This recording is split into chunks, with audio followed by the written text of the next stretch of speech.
get some scissors.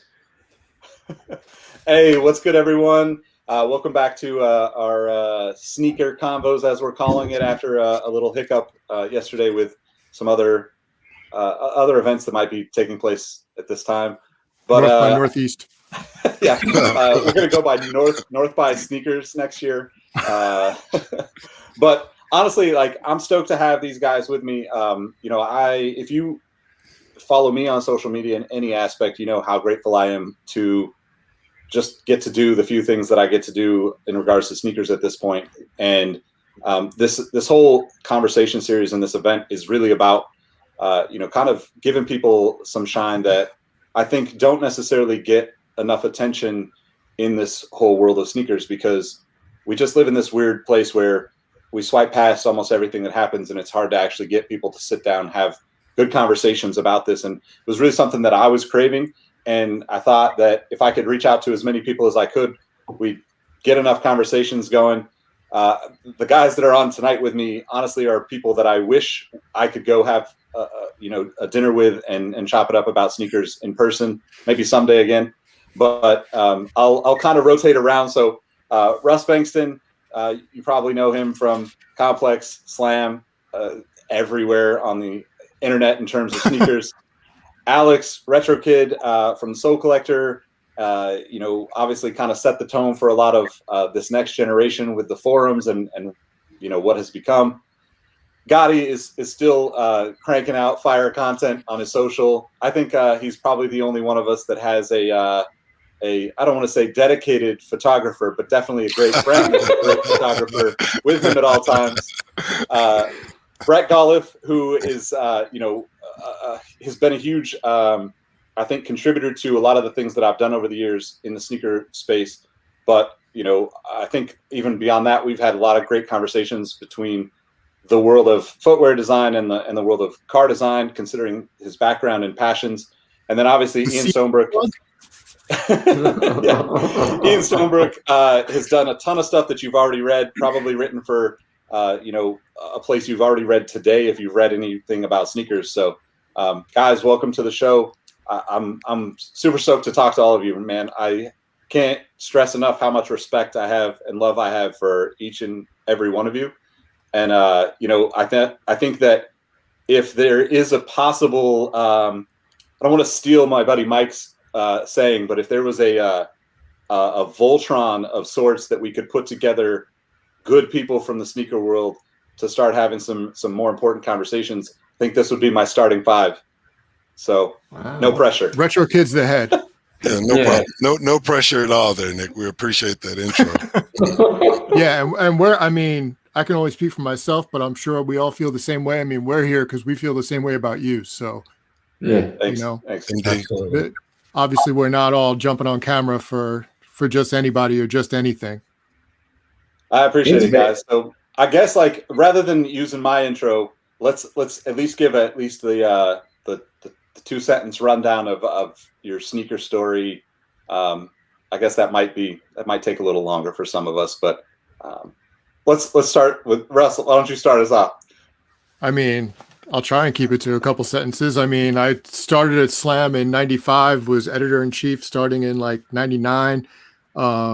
Worked on the first issue of Kicks, became the first sneaker editor over at Complex, and been doing like various freelance things ever since. Done things with brands and retailers and whoever else. So I don't know. That's about it. A very simplified version. How about you, Alex?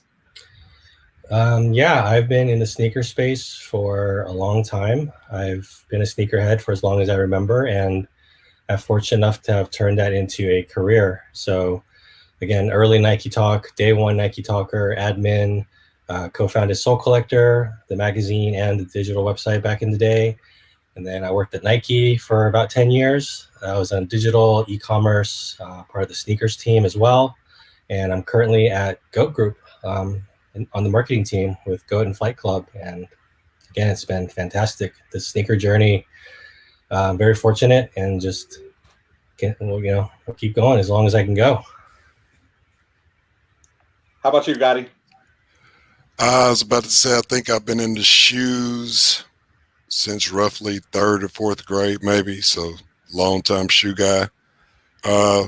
Sort of like Alex, I always look at Nike Talk as my starting point for the online journey with shoes. I think I was joined Nike Talk around 2000, 2001. And, I still probably post something in there every day now. Still pop in the forums over there. Started the smoking section hip hop blog, I think roughly 2005. Did that for maybe 10 or 11 years. And now I'm doing a lot of freelance stuff, still operating around music and sneakers, and just glad to be here. All right. How about you, Ian? Yeah, well, I don't know what the screen looks like or where the Brady Bunch is for you, but the man the man in front of me, he's on my left, Nick Ingball, picked me up in a white pickup truck on my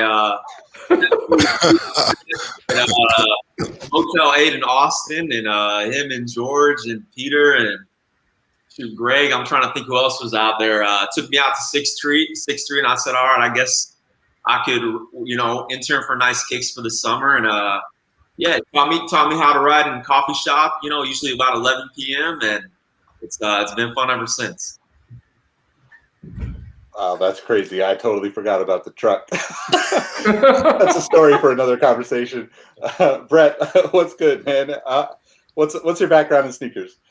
I mean, honestly, it's very fascinating because it's becoming very surreal to me with like the people that I'm on here with. I mean, Nick, your background and I is very connected, just from the complex days. Gotty, smoking section starting 2008 was like, it changed my life in many different ways. A lot of good music that I could get a hold of via your links, and then you and I connecting. But I mean, quite frankly, like my life in sneakers wouldn't exist without Russ and Alex. Like I was sitting here and like I was in 7th grade when I got this. And like without this, I didn't know that like sneaker design existed. And like without that, I don't find Nike Talk, which would be Alex, and I don't find like Jason Petrie sketches to like show it. So, this is the actual issue from when I bought it in 7th grade. Like, so for me, it's one of these deals where I don't think I have a life in sneakers without quite a few of the people that are on here. Just simply put, it's completely changed my world, and I don't know, like it kind of, I didn't realize everybody. I knew I had Russ and Gotty on this call, but I didn't realize we were gonna have Alex and stuff. So it's just been a different thing because Alex, I don't know if you recall, but I think it was like issue 10. You guys put me in Soul Collector, the Chris Lundy issue with that, and like, that just changed my life forever from that point on. It was just crazy. So this is very surreal for me. Yeah. That's kind of funny. Like I said earlier, like talking to you guys is such a good thing because we all have like this common language. And, that just hit me like, wow, in order for me to talk to someone about sneakers, they better know who Chris Lundy actually is. That's a good test. If you don't know who Chris Lundy is, forget it. We're not on the same page. Yeah.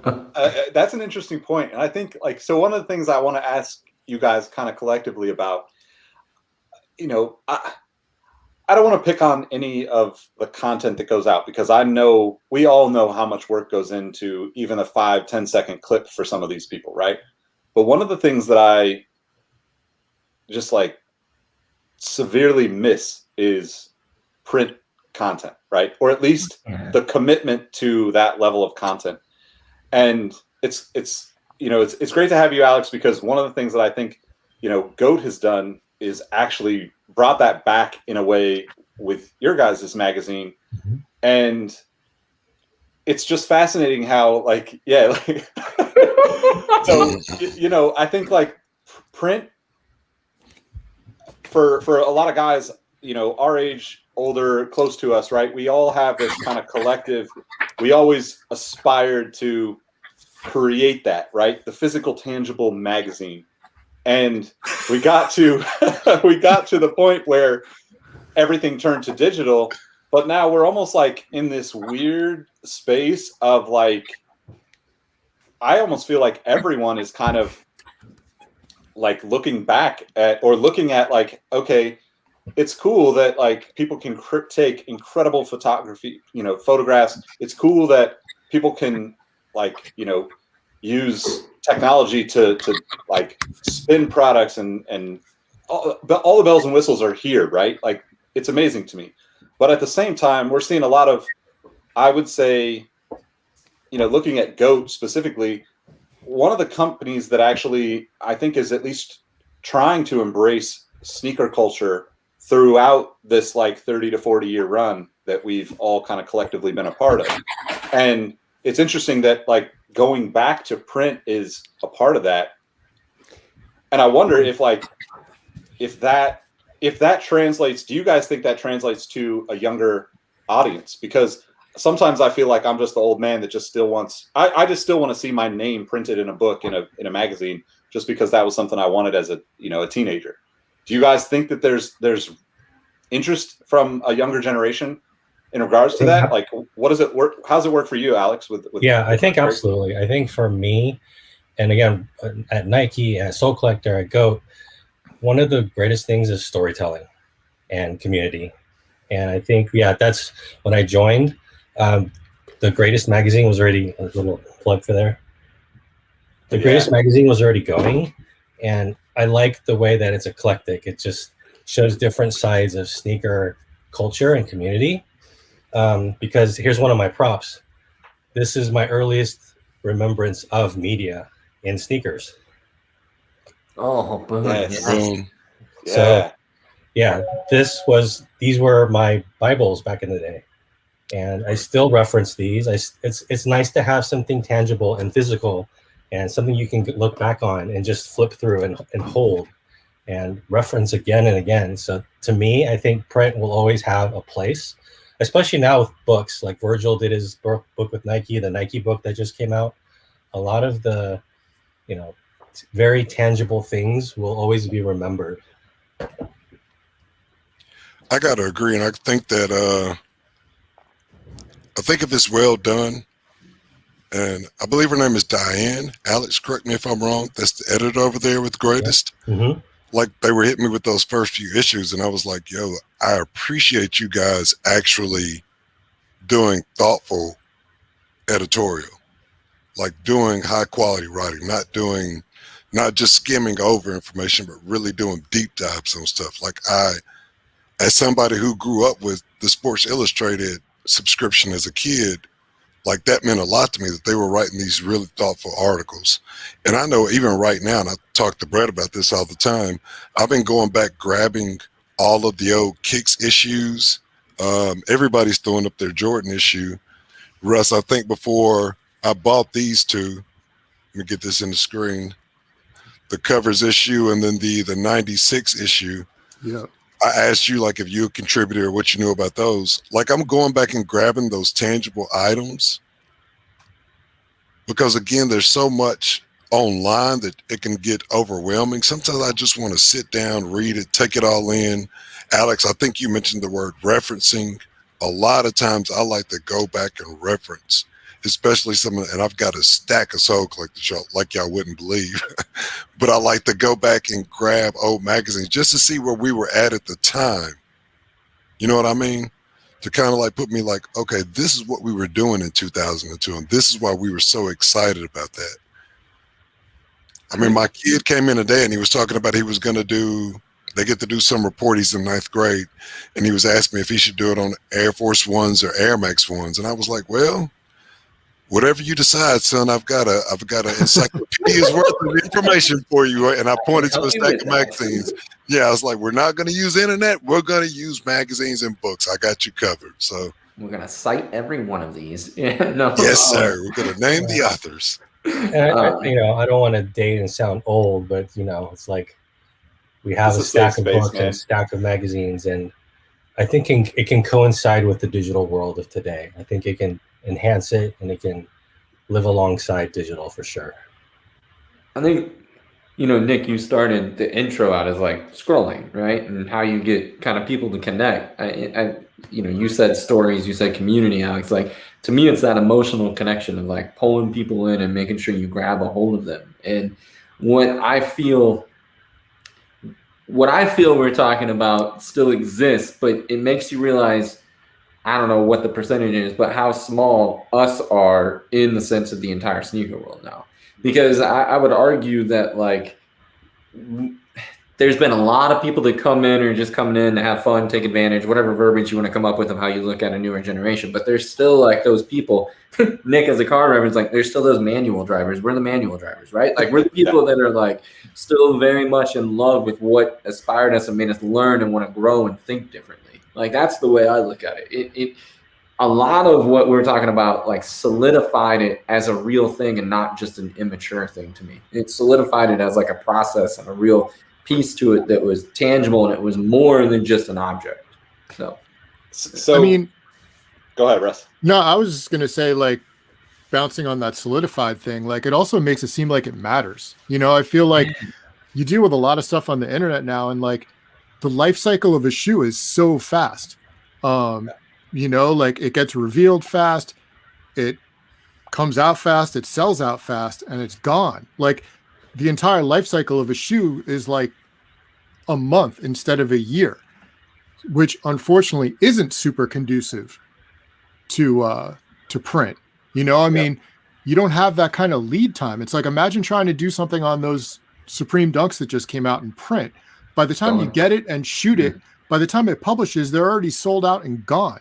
So it's like, you can still tell that story. The story doesn't go away. But if you're putting it in print as sort of a lead in for like, this is what's coming and this is why you should know about it, you just don't have the time to do that anymore. I think everything is just sped up so fast and become, you know, there's just so many releases now. You know, I look back to Kicks or whatever, what we were doing 20 years ago, and it's like there were probably the same amount of shoes released in a quarter than there are now in a weekend. So like, I don't even know how you decide anymore. By the time you hit like Kicks 4, right, and like you're previewing fall season and maybe even a little bit of spring, like how far in advance were companies giving you guys that product to put that in? Oh, I mean, look, we were getting stuff in as far in advance as they would send it. I mean, I had fights every day with people, you know, and like, of course, Nike Talk came and messed it up for everybody too, because there were leaks, you know, and like all of a sudden it's like, oh my God, we can't do this. I'll just tell this story real quick. Like, I remember when the Air Jordan 17 leaked on Nike Jersey Talk. Joe. Yeah. I was in Portland for something. I was on campus, and I forget who was doing Jordan PR then, and I don't want to name names anyway, but I basically told him like, yo, like you're going to reveal the shoe. I think it was in like a week anyway. So like, yo, can you just let me see it? Like, I just want to check it out. And they're being real, like hemming and hawing about it. Like, I don't know. It's in a briefcase. You can't see it. We got to ask Gentry and make sure it's okay. And I'm like, look, it ran online. Like, you know, the shoe already leaked. All I want to do is see it in person. I don't have a phone even at that point. Like, I'm not going to take a photo of it and ruin Slam's relationship. And I think long conversation happens, nothing. They don't show it to me. And a little while later, that same day, I'm walking around heading by the kitchen, and I bump into Avar, and he's like, hey, you want to see the Air Jordan 18? He had no idea about, or the 19. It was the 18 and the 19. It was the 18 and the 19. He had no idea I'd had that previous conversation. They wouldn't show me the 18, which had already leaked online and was going to debut like the following week. He takes me inside and shows me the 19, which was in its super early, like, you know, the upper was close, but it was on a previous sole unit. It was being like no laces. It was just going to be the Tech Flex. You know, it's like, and that's just the difference, I think, between designers and PR. You know, designers want you to see, like, you want to see here's what I'm working on. Yeah. You know, and the PR people are like, well, we're not really going to launch that until steal that idea 10 minutes from now, so we can't show it to you yet. Yeah. I have no idea what that has to do with print, but I don't know. I love that story anyway. I don't know. I think you're missing some of the excitement, you know, with the speed of the internet. Like there are a few surprises, like we know everything so far in advance, and like we know it's coming. You're sitting there and you're waiting for it for 2-3 months, you're plotting on trying to how to get it, and then it releases and you don't get it, and then you spend the next month trying to get it. Everything just moves so fast that when you think about that, and I hate to be the old man, but it's like you think about that old pace where you did only have so few releases in a given period. It was just a lot easier to really do deep dives into that stuff, like to really embrace it. Now it's kind of like I miss out on Saturday and I just move on. Like that's what I loved about Nike Talk was like getting those product codes. Like I could really like as a 16-year-old, like I would take that and plan out my year, and I was like, okay, I got to make like $3,000 between now and December, and like figure out like how to do it. But like I could do that now. Like I'm pointing at Gotty in my squares here, but like I text them like 4 weeks in advance, like boy, shouts to boy. We've got a wonderful text chain of four of us. And like, I'm like, hey guys, I need help on this. And 2 of us are 10.5. So I'm like, are you going for this or am I going for this? Because we've all got to go in together to like make anything happen. And now we don't have a bot, so we can't do it. But Ian, I was going to ask, go ahead. No, I was just going to say with the short term, Gotty said, like, I think I cared about the Supreme Dunk Low for literally 4 minutes. Yeah. Like, it was like before the drop, I'm like, you know what? Like, I've got a few things on Supreme. Like, I still love the dunks or whatever. I'll give it a shot. And I think I started refreshing at like, 10:58 or whatever it was. And nothing came up on the site until like 11:02. Right. And then it came up and it was sold out in every size. I'm like, you know what? I don't care about the shoe anymore. Forget it. This is stupid. Yeah, what am I doing? Moving on. And like, I'm sure this is something we'll get to later, but like, that was it for me. Like, I don't even try and buy stuff anymore. I deleted, and no offense, Alex, I deleted sneakers a year ago, more than a year ago. I'm just not interested. Well, I mean, here's a question. I think it makes a ton of sense. Like, you can't write about the product that's coming out because once the print comes out, or at least in a print space, it's almost irrelevant. And if you even do have the opportunity, if the brand trusts you, you're probably going to be so in the bed with the brand that it's really their story, not your own. So would it make sense to print to have a space about writing about old stuff? I mean, I know that's probably like easy fodder for guys like us that grew up on Nike Talk, but like even as a 14-year-old, as excited as I was about seeing like, when the Air Jordan 20 leaked and it had the, employee number on the side, I was like, oh, he's fucked, or, whatever else. It was still as much like, yo, this guy has like 100 pairs of flight posits, like from 4 years ago, or like flight 89s for, 10 years ago. And it's like, that's really cool. How can I find those? So, I mean, with something like GOAT and Greatest, where people have an opportunity at backstock, like, do you guys see it maybe shifting more towards like crate digging? Or if nobody can get anything on sneakers right now, it would seem to me everybody would just be like, I'm going to go on eBay like we've all been doing. Sadly, I helped doing it with the magazines because I thought I was the only one doing that. So I got to get my bars sharper. This is your competition right now. This is the reason why I'm bidding with you, my guy. guy. I'm just telling you now. I'm over there bidding with you. I know, man. My cheap ass is always trying to lowball on those. But so's Gotty. Gotty and I have this conversation a lot. He has a max limit of what he will not spend on a magazine, and it's too low. But some of that stuff's going crazy now, right? Like. Yeah, some of the stuff does go. Yes, it is. The prices on some of the stuff is super high, but you can't get a Kicks issue for under 50. Like you can't. It doesn't exist on there. I got like 3 for less than $15 each. But then you run into the issue where the guy, like I've got a couple of holes and I'm trying to fill them, and this guy is sitting on them and he wants like $30, and I'm like, dude, I'm not spending $30 for the magazine. No way. But you're chasing them down because it's like you want to go back to grab some of that old stuff. And I think some of that history, Ian, to speak to your point, I think the trick with it is like I'm cool with that approach as long as we're not telling the same stories over and over again. Definitely. Right. Like we have to find ways to explore some other stories besides the Air Jordan 3, the Air Jordan 4, the Air Max 1, etc. Don't forget the 11. And like we have to find ways to tell other stories besides just those particular stories. And off the top of my head, I'm kind of blacking out, but I feel like there have been more books recently that did tell some of those other stories. You know, you had Stan Smith's book in recent years. Yep. Like, give me that story. That's like a brand new story that, I've known Stan Smith's shoes and knew he was a tennis player, but I really never thought the deep dive into who Stan Smith was, you know, on the sneaker side of things. Give me that. You know, we had Shoe Dog, which I didn't read it yet, so I can't really comment on it, but I think it's really cool that Phil Knight decided to come out and tell a book. Brett, what was the book that I picked up a couple of weeks ago? The Jordan book? Oh, yeah. You picked up Driven from Within, right? Driven from Within. Like, I've been going back and I was reading that. Like, that was a cool thing because I obviously skipped over it years ago. Yeah. Little stuff like that, going back and grabbing some of those little bits and pieces of history.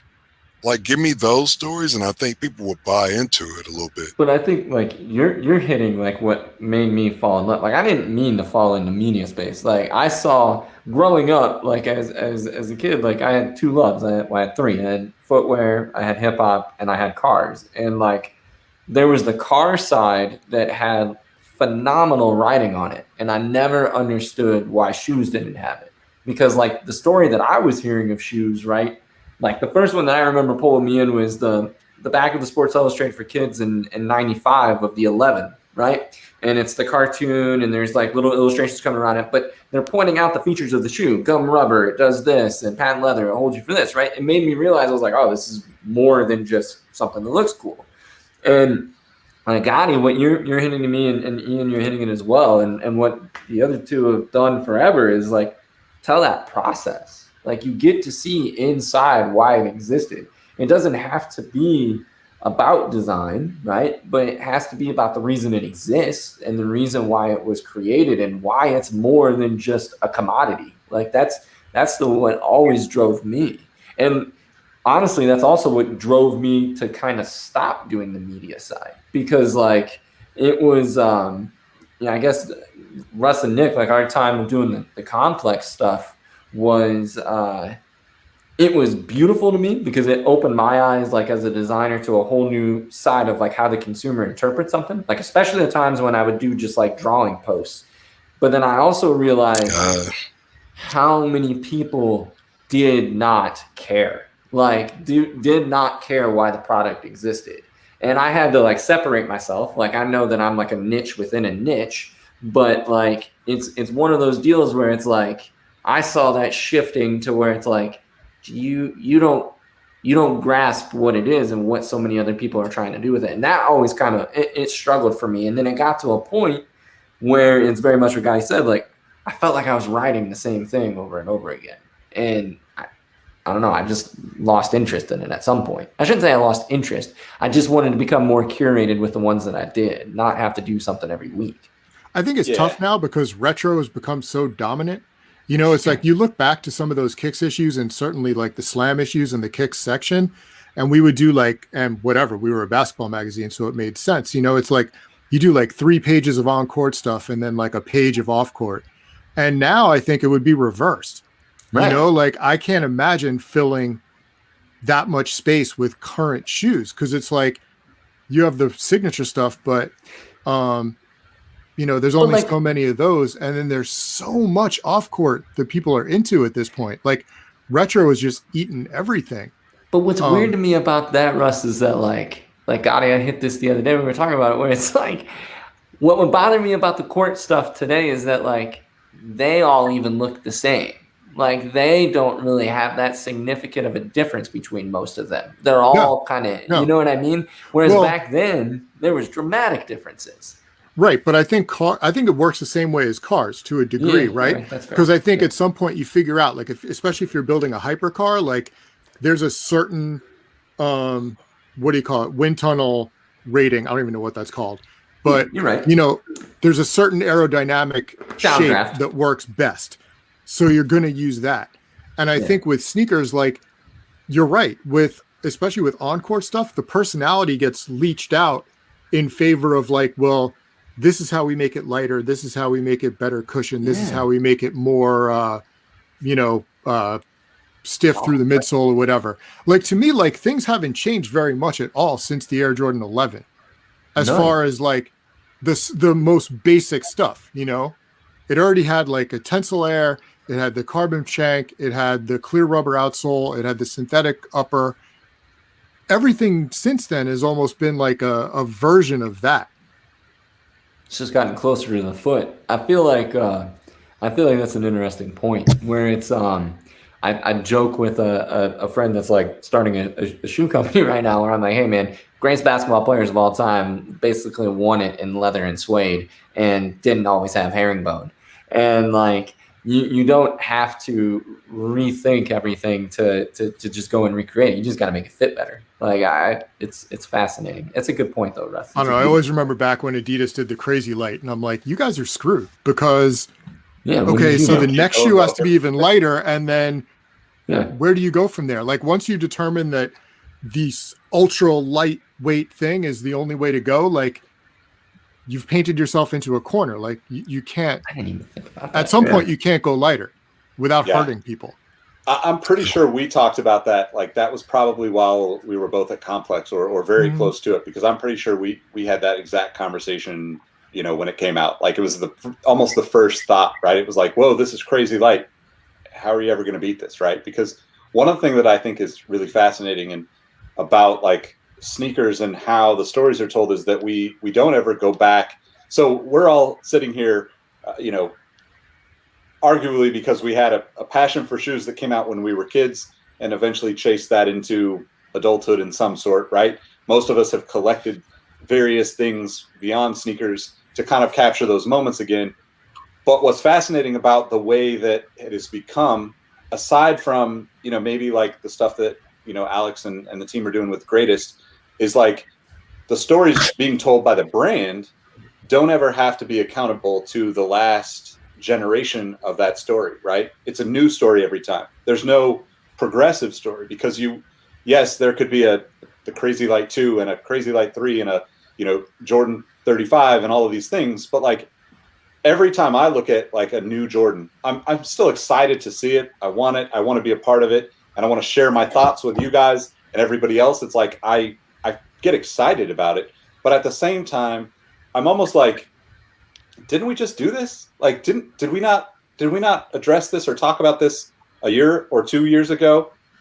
And it's kind of weird because we don't actually have, you know, I don't expect like, you know, the brands to be like, hey, we had this at, you know, 13.2 ounces. We went to 13.5. We went back to 13. Like, I don't necessarily care about those things, but I feel like part of what got me really into this world of sneakers as a kid was the progress that I saw every time a new model came out, whether that was an Air Max or, you know, like, I mean, my brother and I used to just draw Andre Agassi and his shoes repeatedly. It was just like, how do we do this, right? How do we, you know, and I think there was always like a little bit of a, oh, this technology, right? And maybe you're right on with it, Russ, and maybe it did kind of end at the Jordan 11 in like the late 90s, where we hit the point of like, hey, this is a great shoe and the greatest of all time did his thing in it. Do we need to go further?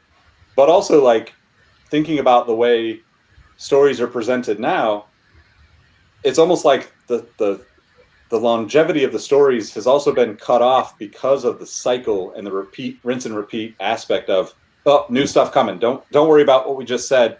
Let's move on to the next thing. And that's not a shot at any brands. Like every brand plays in this same space, right? It's kind of to the point of even thinking about print magazines where the you know, like the way that we were talking about, right? Where, you know, the lead into that is erased because it shows up on the internet. And even if it's not an actual photo that shows up on the internet, now it's a sketch, it's a rendering, it's some form of like, this is what it's supposed to look like. There's also no accountability back to any of these, you know, sites or you know, blogs or anything, Instagram accounts that say, hey, we made a mistake. Like this shattered backboard colorway looks absolutely different than the sketch that we told you it was going to look like 9 months ago or 12 months ago, right? And Irate's I think, nailed like, that. yeah, and I think that, you know, to some extent, look, it's probably just somebody that's super passionate about what they're doing. And you know, I know a lot of people in this space, but I don't know everyone. And I hope that it's somebody that's, you know, kind of just being you know, excited that, hey, they got this information, they want to present this to people that are following, looking to them for that information, right? But one of the things that I think, saying all that to say, like, the connectivity of the stories and the people behind them has always been the thing that I've been passionate about. And I relate this even more so to music. When I was buying cassette tapes as a kid, buying CDs as a teenager, I absolutely dug through the pamphlets that came with the music. And I tweeted something a few days ago, and somebody kind of was like, what is that? And I just thought, damn, like, that, the question was like, what's missing from music, or what do you miss from music now? And that's what I said. Like, I miss digging through, because I went and bought, like, you know, you guys know, like, I went and bought, like, literally, like, you know, Andre Nicotina Dre Dog's album, because I found him in another liner, like, as like a writer, a contributor to one of the tracks. And it was like, that was my introduction to other people in hip hop. And the same thing with, like, Battle Cat. Like, when Battle Cat was producing for everybody, I literally went and bought, sadly, I have stacks of old CDs in the garage, in you know, cartons of, like, CDs that I probably only bought because I saw that Battle Cat produced a track on it. And that was my way of feeling absolutely super involved without ever actually being connected to the music. And when you think about that in terms of music, and I kind of explained this to people, I'm like, when you took away sampling, like, that hurt as far as, like, music education goes, because I learned about so many other genres through sampling. You know, whether it was sampling, somebody sampled jazz, or somebody sampled some reggae, sample rock. Like, I learned about so many other genres through sampling. And then you fast forward and you take away the CD booklet, like the liner notes, is like, I don't really have a way to go figure out, you know what I mean? Like, okay, you sampled this from Miles Davis, let me go dig into Miles Davis. It's like you've kind of wiped everything clean. But what's fascinating, like, I think we still have something going on. As you were talking about this, there's still a lot going on when you look at, like, the running categories. Yeah, but that's like, it's just not cool. Like, we're not necessarily wearing them as casual wear, but there's a lot of good technology coming through there, and, like, each company is trying little things, and they're building off of what they did previously. Yeah, I mean, it is what it is. Yeah. But it's like, at least there's a lineage going on there, and of course they're speeding up the pace. But it's like, there's storytelling going on there. There's some building going on there, but it's just not what everybody's into. What's really funny, everybody's into retro. I think running shoes in particular, it helps that there are so many brands in that space, and that, like, you know, you have a lot of running specific brands, whether it's Brooks or Saucony, who, like, you know, are doing their own interesting things. And then, I mean, I think Hoka coming in was such a huge deal. Like, they were just a brand kind of out of nowhere that really disrupted the whole thing, where it's like, you know, I feel like there was a period when running was kind of in that same rut basketball was, right? Everything was going minimalist. Yeah. And, like, I remember buying multiple pairs of Brooks did a shoe called the Green Ghost. I don't know if you guys remember that. Mm-hmm. It was like a super lightweight, like, simple running shoe. And I'm like, I was sort of running a little bit at the time. And was like, oh man, I'm just going to run in these all the time. But yeah, everything was kind of running that crazy light direction. Like, everything's got to be lighter and more minimalist. And then Hoka came in with these shoes that have midsoles that are this tall. And it was just like, whoa, wait a minute, like, whole new direction. And now, like, every company is doing that too. You know, and I think that's where Nike got into some of that Zoom X and, like, you know, the big carbon platform shoes. And now everyone's doing a maximalist runner. So maybe it'll take that, you know, maybe that's what it'll take in basketball to kind of blow things out of the rut a little bit, is like, You need that competition. Like you definitely have to have it. I mentioned somebody in the comments mentioned the Chinese brands. Yep. And I'm like, you have to have that competition. And Li Ning has done some wild stuff. Exactly. And I always say that like Nike is always going to be Nike, but they're at their best when somebody's pushing them. So it's like you need you need these other brands to come in to challenge Nike and introduce some of these new ideas to help everything move forward. And I think at the same time, they got, Nike and Jordan, they both need to realize, and I think Jordan does to a degree, if you look at Westbrook stuff, although now his shoe is basically just like it's like a pixelated version of Kyrie's shoe. Yeah. It's kind of weird. Like it looks like a modern art interpretation of the Kyrie. It's being different to be different. There's just so much room for them to do different things. Like, LeBron James, he does not need the lightest possible shoe made for him, I don't think. It's like he could go out there and throw up triple doubles in Timberlands. Like you have more room to do things that are interesting, and I think rather than, I don't know, again, like going into the wind tunnel and figuring out like the optimal thing, they should realize they have a little bit more room to play. I mean, there's so much personality in this too. I think the thing that I took, all right, so the Chinese brands, I've consulted for Li Ning, I consulted for Peak, I've consulted for Anta. Like Anta, I did about 3 years with them, and like it's very fascinating to watch their philosophy. And my then boy just hit y'all with a flex. Well, and then you hit like the other footwear companies, like Nike media partners and stuff like that, doing that, but doing consulting for every other one of them at some point in my life. And everybody always looks at Nike. Like my challenge of the footwear industry is like, if you're not Nike, there's like this weird angst inside you that you're not Nike.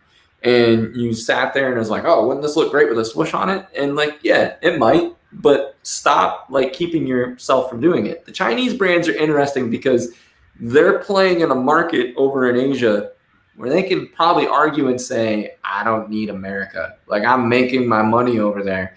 And none of them want to really come in and deal with the supply chain of the Foot Lockers is what I've taken from it. It's very tough to get into, Foot Locker runs the industry, right? They own like every retail partner.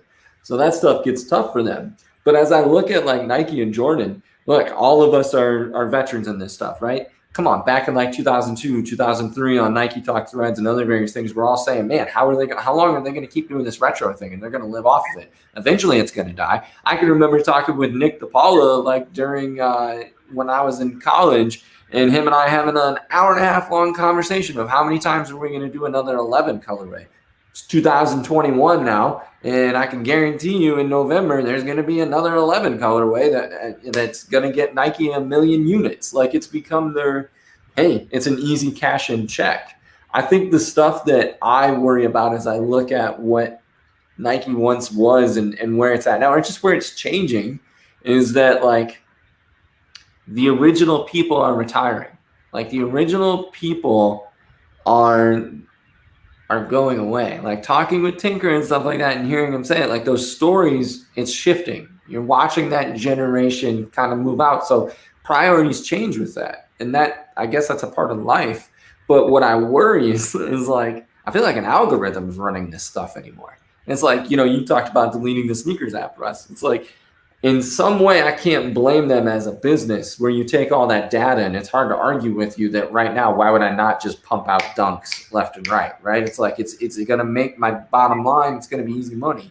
But then on the other side, it's like, you're not building for what that future is. You're not building for what's going to keep you sustainable and pull other people in. Not sustainable in the sense of like, a value of a company, but just sustainable of good product, like of what really pulls people in. But like, that's what, I just think Nike's putting retro on, repeat, where it's like, that's the thing. Like you worry, and like the people who aren't going to be looking, I mean, some people will, but they're not going to be looking for a Kyrie 2 retro. They're just going to be looking for more Air Force Ones and more Dunks and more, pick 10 shoes, from that 90s era. And of course, Nike's going to keep pushing that 90s era because that's when they ruled everything. But for me, I mean, if you want to talk about current basketball, like, and how ripe it is to be disrupted, like, no one should be scared of Nike in that category. And Right. I would just point at Under Armour. Under Armour made garbage sneakers for a while. Their first line of running stuff was terrible. It all ended up at Horrible. Marshall's for like $25. When they got into basketball, they did shoes for Brandon Jennings that they didn't even put on the market. They just made them for him. Yet they go and sign Steph Curry for $4 million a year.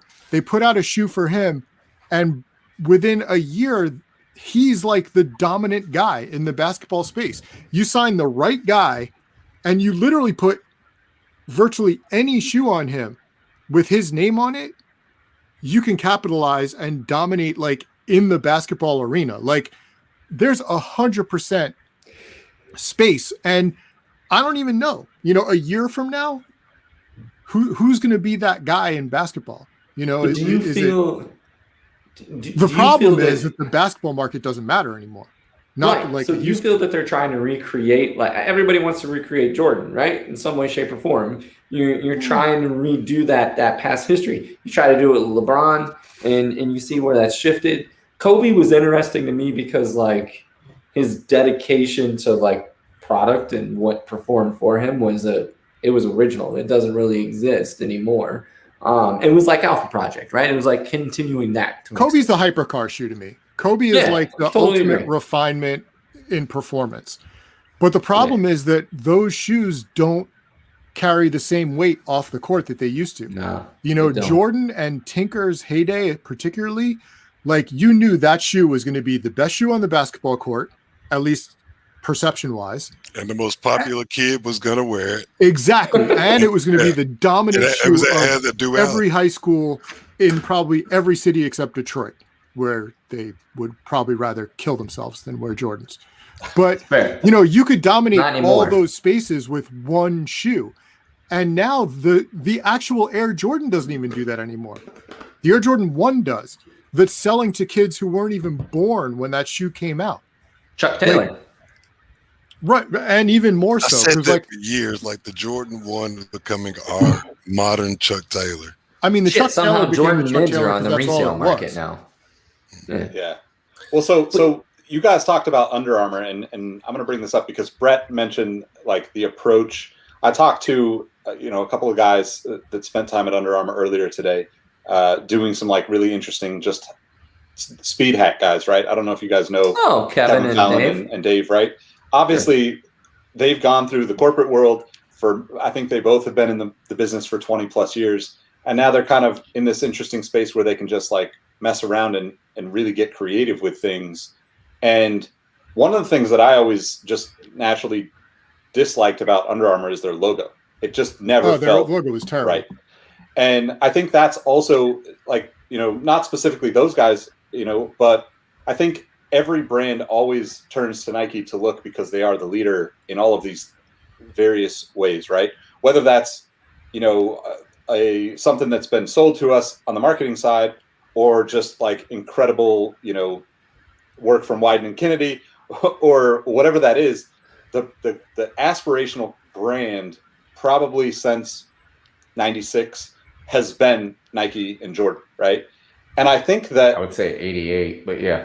Yeah, I mean, well, the reason why I don't go that far back is because thinking about what Reebok did and the point that was made earlier about the competition, right? Shaq. I think that there was Shaq, the carbon fiber, there was, the Pump Fury, some of the stuff that Steven Smith did in that era that might not have changed the trajectory of what Nike was doing, but that Nike was having to look inside and say, we got to do better right now, because, like, if we let up now, there's opportunity for Reebok to step into this and take some of this away from us. I agree with and that. I don't think there's really been a brand that's been at that point since then, with, exceptions of huge successes here and there. I would say, like, Hoka in one sense.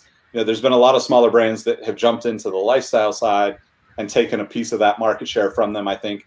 But in general, we kind of always get, default back to, the Jordan retros and the Nike retros.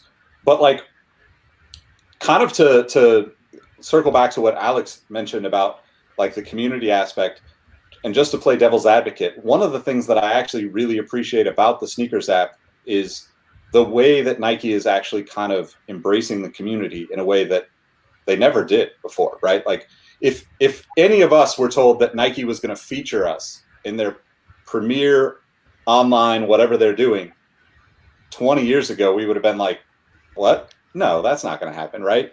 And it's small, but it's an interesting piece to the puzzle now. And I think it's something that can be expanded on basically the way that, like, you know, Alex and the Soul Collector days did, where like Brett's featured in there without this, you know, crazy past history of all this work that he's done, but more just because like he's passionate about it and I wanted to talk to him, so he's going to be a part of this conversation. So do you guys think that there's space for that now that we've moved into this super speed cycle? Yeah, I think absolutely. And that's where, you know, I like Greatest and also a Soul Collector. That's why we featured Brett and a lot of like younger shopkeepers or a lot of younger collectors, because to me, like, and why we're all here is because we nerd out on sneakers. Like we're talking basically an hour about sneakers, and now with sneakers being so prevalent in, you know, mainstream media, you know, social media especially, I still have faith that there's those little nerdy guys that are like, hey, like I want to learn about this shoe. I want to learn about the tech. I am a little tired of a lot of the Dunk retros and the retro programming that Nike is being put out right now, like Russ said. There's but only like 40,000 more. To that, there is a reason why the Dunk is a classic. Like it takes color very well. It's a pretty comfortable shoe. It's good shape. I mean, it is a classic to me. The Dunk and the Jordan 1 and the Air Force 1. I mean, there are other silhouettes that I think they should be bringing back, but I'm very interested in seeing like different sides of the community and different collectors emerging, and there are those people. I actually chatted with a guy here in Portland, Tanner at Culture. I don't know if you guys talked to him. He's like a young 20-year-old dude, and he knows more about vintage ACG than. Oh, yeah, I know who you're talking about. Yeah. Tanner at Culture. Like that's a great Instagram follow. Like the passion that he has for a specific thing, and also Prestology. I don't know if you talked to Leon. And his obsession with the Presto. Like there's. I'm glad, and again, like Brett, like the Mayfly. We should start our Mayfly group. Right. Yes, there you go. So there's, you know, it just takes, you know, some of the younger, newer generation of kids, sneakerheads, to nerd out and latch onto that, and again, write about it and be the next wave of, you know, media. I mean, I have a hot take question. Go ahead, Russ. Alex's point, I think that's going to happen because, you know, like when you talk about like young people like nerding out on one niche thing, that can seem redundant, but it can end up being disruptive because, like, to Music's point, when like Young Thug came out and everybody was like, what the fuck is this? Like, he's screeching, he's squealing. And, you know, it took people time to pick up, and he was like, oh, I only listen to Lil Wayne. Like, literally just Wayne. And I think there are going to be kids that are like, yo, I'm just into Kyrie's, or I'm only into this. And they'll take it a different direction or champion it because of it. It's funny. I was going to say, when you talk about it, Yeezy is probably going to be that thing. Yeah, depending on how far that line lasts. And I agree with you, Brett. And I think that for what the Jordan line was for us, I feel like the Yeezy line is for a lot of these kids. But like that's what they have an opinion, man. Yeah, I was about to say, I got a feeling it's going to be that for them. I even asked my son the other week, we were talking about it, and I was like, yo, you know, we buy all these other shoes. How come you never asked for Yeezys? He was like, oh, I already know they cost too much. And it kind of let me know, like, yo, that was like when I was getting solo flights or whatever that were really cool back in the day, but didn't get Jordans because I knew better than to ask my parents to get Jordans. Yeah. But then when I got old enough where I could buy my own Jordans, I went and got my own Jordans. So probably when he gets to the point where he can buy his own Yeezys, he's probably going to be wanting to buy his own Yeezys. I wanted to swerve back to the community thing for a second. And, you know, the one thing, like, I have such a love-hate relationship with sneakers on social media. Like, there are people, I don't think there's anybody in this chat right now, but there are certain people who I'm good friends with who I keep thinking I'm going to mute their account because I don't want to see them posting any more new shit. Like, and I don't mean, if you're watching, I do not mean you, Clark, because that's you, and I accept that. But one of the positives I think that comes out of sneakers on social media, and one of the big negatives about sneakers in media, has been that sneaker media has always been, basically since the beginning, essentially financed by the sneaker industry.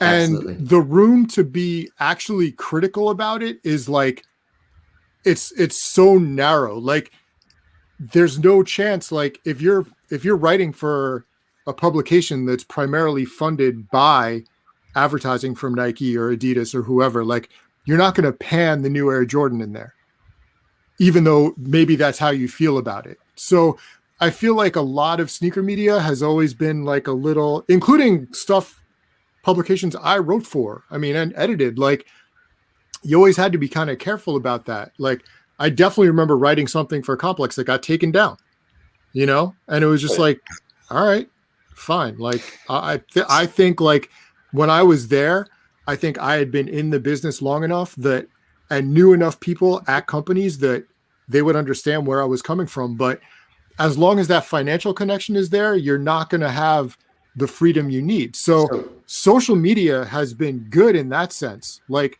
you know, I feel like in a lot of ways, especially when I write about sneakers on there, I'm being like super critical all the time. But part of that is from not having the freedom to be that critical for the first look at you. 20 years I wrote about shoes.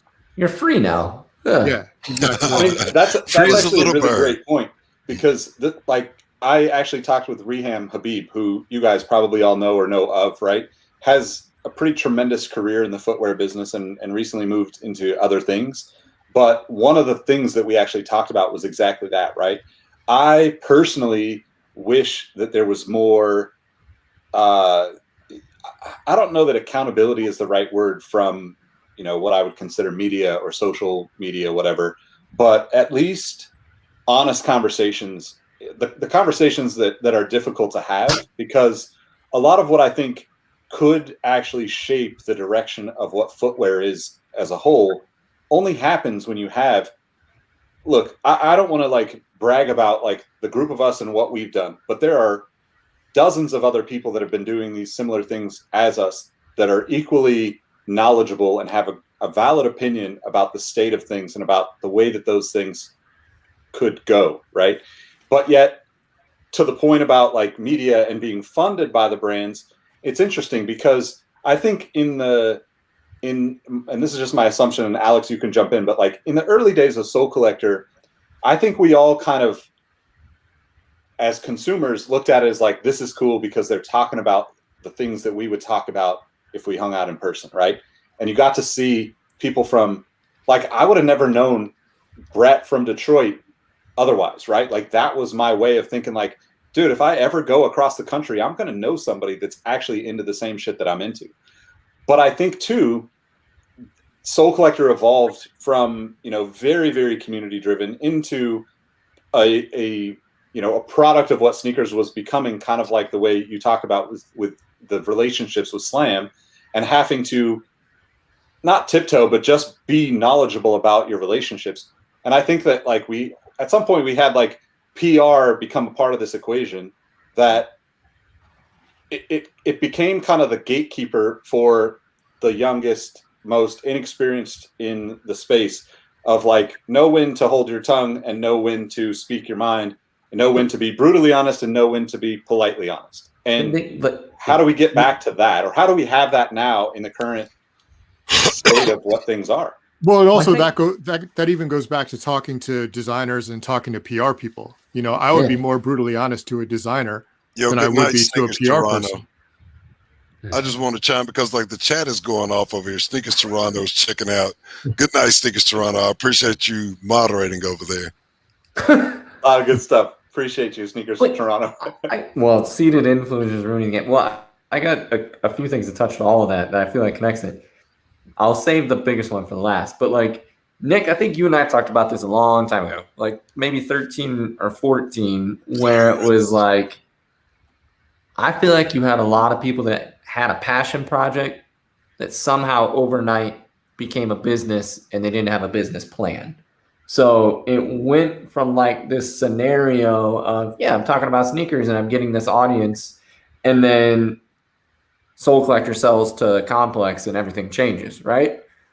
But then on the other side, like, do you guys ever feel like any of this problem that we're having is like our fault? Like, do you think like is it's anybody- 100% our Yes. fault. I feel super guilty for like half the things I've done, which is a whole separate issue. Sorry, I'm just. I mean, sending I want to some just go on responding. record and say, like, as guilty as any.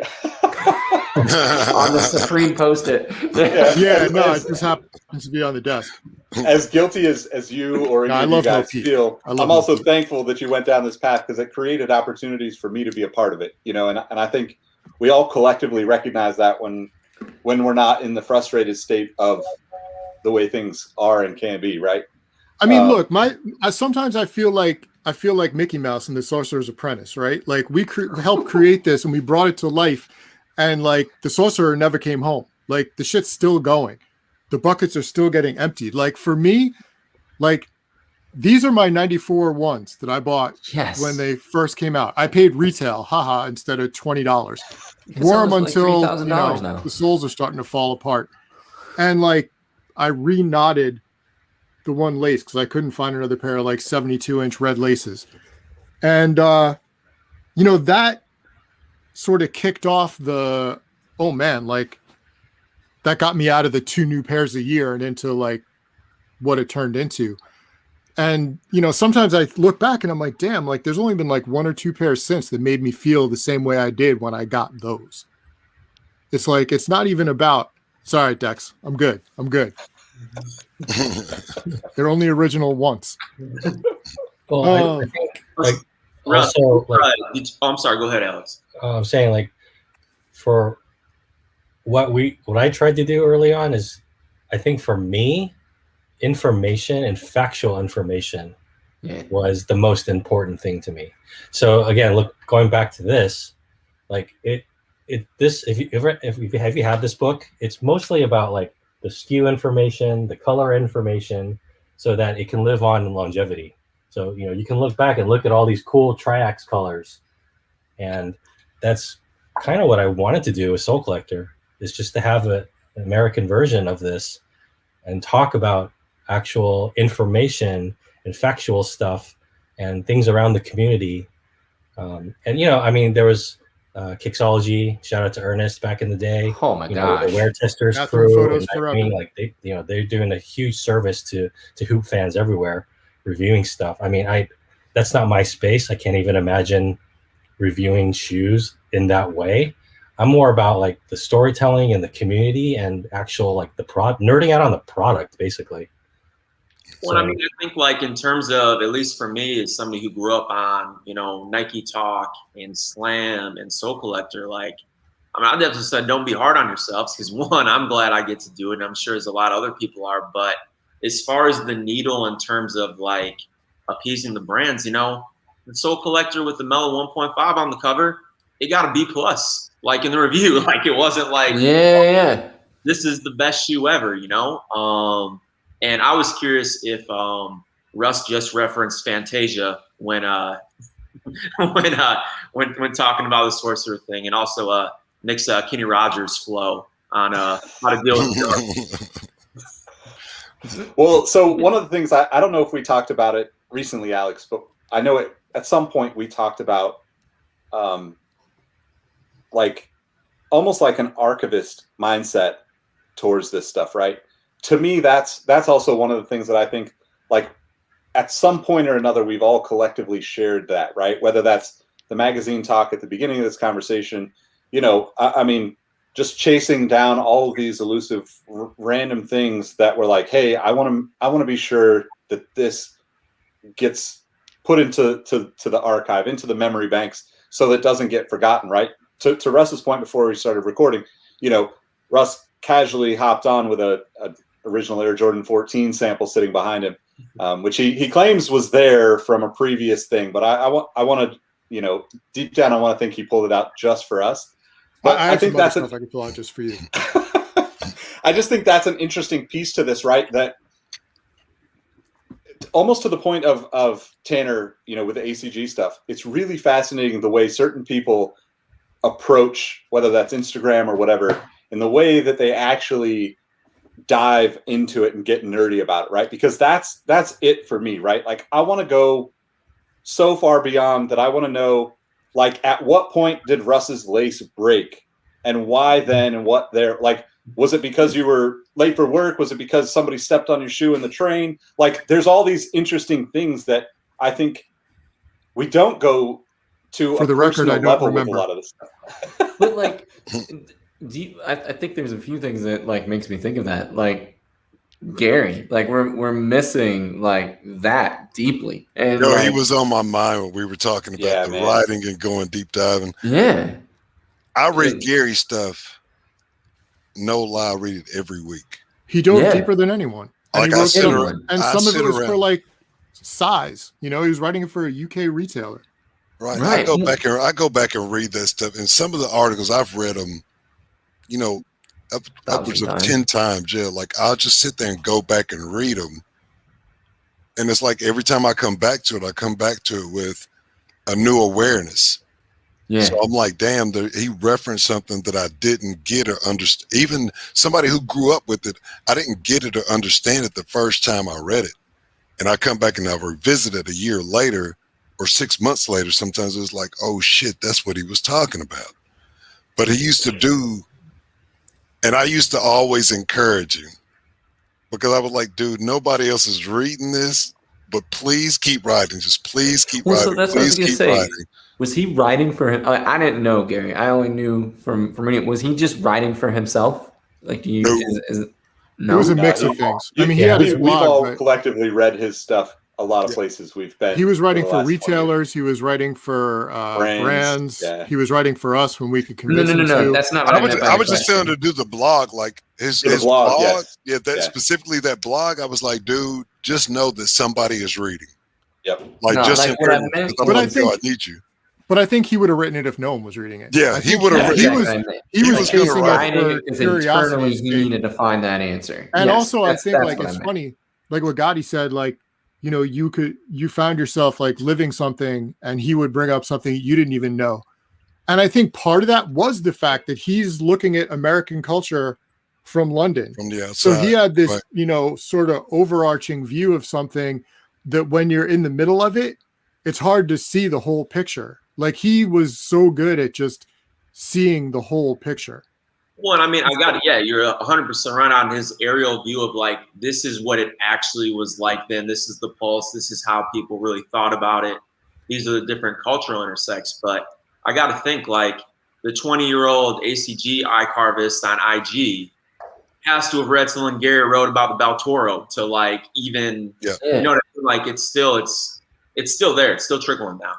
But there is a few people on IG, like I was just looking it up, Sam Utaro and like Heart Copy, like those guys have evolved how to take IG and get that content across. I mean, there is an element that's missing, or not missing, but they're hitting it. Theirs is more random though, But like Nick from Classic Kicks, like he'll still put stuff up every once in a while and then get discouraged by it, which, whatever, we've commiserated on things. I encourage him as well. I've always told him, but it's funny, and like, and I think this ties into the whole thing. Like, to me, I go back to looking at Flight Club and the way it started on Green Street, and when they would sell vintage stuff below retail. I remember when they got in like a whole stock of Spiridons. Like this was like in the early 2000s, and they uncovered like all these Spiridons and were selling them for like retail.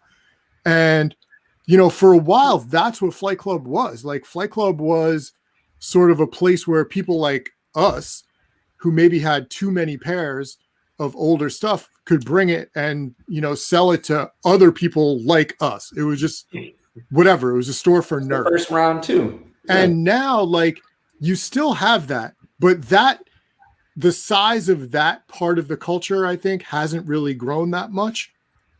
But the part that has grown literally exponentially is this like super short-term thing. You know, I talked about it on here last night, like the idea of like the Supreme Dunk drops at 11. At 11:15, I'm getting an email from StockX being like, this is available. You know, so like there's this enormous leading edge where I feel like literally like, and I don't even want to call it culture anymore because that part of it I don't think is.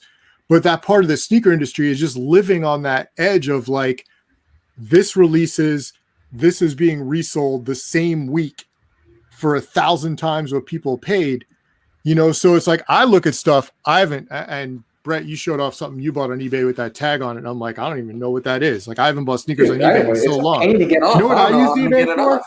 I used eBay for stuff like this in the early 2000s. This is a pair of Dominique Wilkins game worn Brooks that are like, no, but I still use signed eBay for that. And you know what? And that's what frustrates me. Like they do the authentication now.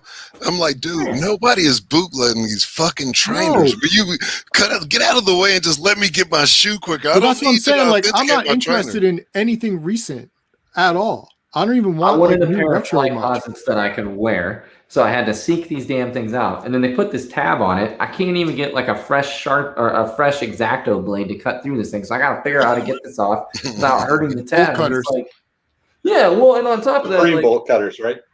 yeah, exactly. Oh, Well, I of didn't course, even yeah. know that I bought that service. Like, it added an extra 10 days in the thing coming, and it's like, it's to what Gotty said. It's like, I know what this is. Stop.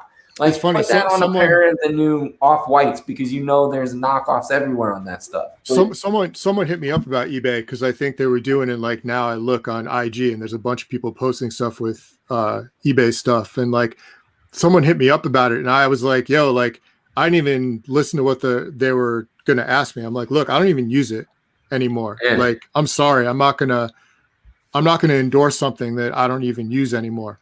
I But couldn't what tell you is the last nice pair to of shoes me- I bought on eBay. The last thing I bought on eBay was this. I bought Clyde Frazier's first autobiography because I've never read it and I didn't even know it existed until a couple of weeks ago. So I was like, all right, I'll use it for that. What is nice about eBay though is that like for the most part, I could send messages to people and they will communicate back and forth. Whereas like say a Grailed or some of that other stuff where it's used, like that's a weird. Well, Grailed actually, now that I think about it, Grailed last year, like as the Jordan documentary hit, like I just started going in and typing like 1997 Jordan brand, 1998 Jordan brand on various things and finding like there's a scene in there as he's walking with the 13s on and he's got it's in the slam. Hold on a second. One of those shooting like jacket. the sweatsuit thing. Yeah. The I think I shooting had that jacket. and got rid of it because that was when I had all XL stuff. Yeah, Yep, that I guy had that. right there. I definitely had that back then. I wanted that so badly, right? Wait, and I found one from a dude on Grailed for $30. Best thing that I bought all last year. Never wore it. I was going to say, Yeah, I still have that. Do you? I do. Oh man, it's incredibly constructed. Like I don't care how nerdy it sounds. And one for a size medium, it fits like a flippin' XL. So I can't. I'm sure that stuff was big back then. That's the 90 size. That stuff was big. Yeah. Yes, but it was, I don't know, it was just a fascinating time. But like you mentioned what Flight Club was, and Gotty maybe you'll remember because we talk all the time. But I found like I had always looked for this Pippin too. This was like what I missed and hadn't been retroed properly. I can't remember the dude's name. He was out of New York, but like he basically had like just this amount of stock of like an old sneaker store that his parents owned, and he took over. And he just started selling it. I mean, like I can smell the mildew on this thing. I had to let this thing air out for like 2 weeks. And like I wanted Hold it up to the computer. Yeah, exactly. Well, my goal was to get them signed by Cooper, right? So that's what I wanted. Like I got Tinker on the 13, I've got Cooper here. And like I ended up getting these things for like $85, like just following the account, like talking to the guy. So in a way, there was that element of walking into a mom and pop shop, right? That like I didn't think would ever happen again. For me, at least, I didn't think it would. But It I is don't even know where I'm going with it. that probably none of us really want anything that's coming out right now. Like to a degree, like for me, unless I can play basketball in it, I think I've had every retro I probably ever need. You know what I mean? Right. Like, or if everybody else, makes me, like when I moved down to makes me think differently. Yeah. Yeah, when I moved down to Austin, it's like, oh, well, if I don't get the Jordans on Saturday morning, I'll see them 100 times on 6th Street. I was like, oh, okay, like this isn't my only touch point anymore. So I do think that in terms of like, I mean, it's just like, I don't know. I mean, like maybe we all got to be like Sneaker Bjork or something like that and just get weirder with our interest or push the needle in terms of kind of what the tribe becomes. So that's an interesting. I was supposed to have always been like that with it. Yeah. That's an interesting thing, and we've kind of circled around this a few times where, like, whether it's with the content, the deeper writing, the storytelling aspects, right? Like, I think we all have interests where we've gone way further than anybody would ever expect on the internet, right? You know, also like to the point of like, you want to hear from people that you see for literally years show interest in a particular product, storyline, the way it shapes the community, whatever that looks like, right? You know, Gotty and the Chlorophylls is a perfect example, right? Like, if you've been on the internet in the last 10, 15 years, like, you don't need to know that story from anybody else. And if you're trying to have that story written or told, guess what? Everyone that knows, Gotty knows. Gotty knows t-shirts. I need the t-shirt on right now so I can get a super plug, right? But like, that's an interesting piece to it, right? And I think that, like, when you said that about, you know, not wanting anything new or even a retro product, I think that Alex and I are probably on a Brett to a certain extent too, but like Alex and I are still, I want to say, like, further down that like collector lane in the terms of like, I don't know if I like this about myself or if I absolutely hate it, but like, I still just want a good Air Up. I still want some LWP, like the original colorways that never came out. Like, there are just certain shoes to me that will always be like, just make it the right way so I can get it and actually wear it, right? And on the other hand, there's also some shoes where I'm like, okay, I want to have these 4 that originally came out, or I want to have, you know, certain variations of it so I can see the difference and talk about the differences when this comes up in conversation down the road. But like, I mean, I guess, does that exist? Like, does that still exist for you, Russ? Part of it. I was gonna say, yeah. I mean, I understand that. I guess where my opinion differs is I don't think most retros are good. Like, honestly, like outside of the Adidas rivalry, which I think they did an amazing job on, and like is honestly probably the best retro I've seen, period. A lot of the Nike and Jordan stuff, like, I feel like is just careless. You know, I mean, I they're thought taking advantage of people. I thought the remastering thing, like, oh my God, this is going to be great. Like, they're going to do stuff right. And it's still not right. Like, once we got locked down and I just stopped going anywhere, And you know, I think everything. I kind of got into the point where I started to like refine what I'd accumulated. I spent like the last decade piling stuff up and started asking myself some questions like, why am I keeping this? You know, am I keeping this to be a completist? You know, do I feel an obligation to keep it because someone sent it to me? And some of it was like, well, I'm saving it for a rainy day. And it's like, dog, I'm going to be 50 next month. Like, rainy day is today. I don't need to keep this stuff any longer. So like, you know, something like the Hair Air Jordan 7s. I kept those, the retro pair, because I had an original pair in 91.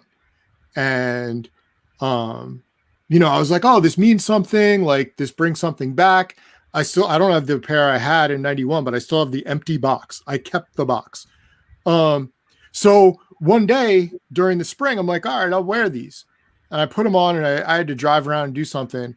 I swear to God, I wore them for 3 hours.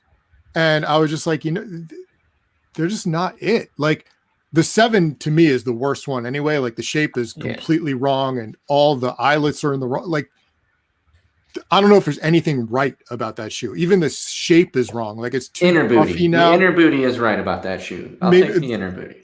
But regardless, I wore them for like 2 or 3 hours. I took them off. I put on something else. I put them back in the box. I drove them to a shopping center and left them outside a movie theater. I was just like, and I left them actually in the same shopping center where the sporting goods store was that I had bought the original 7s, which was like a good way to come full circle on it. But, you know, that was kind of one of the shoes that made me realize, like, you know what? Like, I don't need to keep doing this. I don't need to get stuff Your quarantine that I had when I taught was me a kid. that shoe that you put on after you took out the 7 is probably more important than the 7. Well, I have Probably no more idea. useful than the 7. Like, Well, that it might have shoe. been more useful. I don't even know what it was. At that point, it might have been something else I wore for a day or two and then left somewhere else because I was leaving stuff all over the place for a while. And I mean, I'm going to go back to that now that the snow's finally gone. But you know, and it's like I've been saying it for years, man. The Air Flight 89 High is still one of my favorite shoes ever. I had it in high school. I bought it with my own money. I never want to see it retroed. I'll be so mad if that shoe retros because I have such a good memory of it. And if that thing comes back in sketchy leather, the shape is off, the padding's off, it gets made in like freaking, you know, pink, it'll just kind of ruin it for me. Like, I just don't, like, I don't want that. And maybe that's selfish, but oh well. I think to me, like, I guess I'll hit a few things. Like Ian, you asked, it's a perfect question.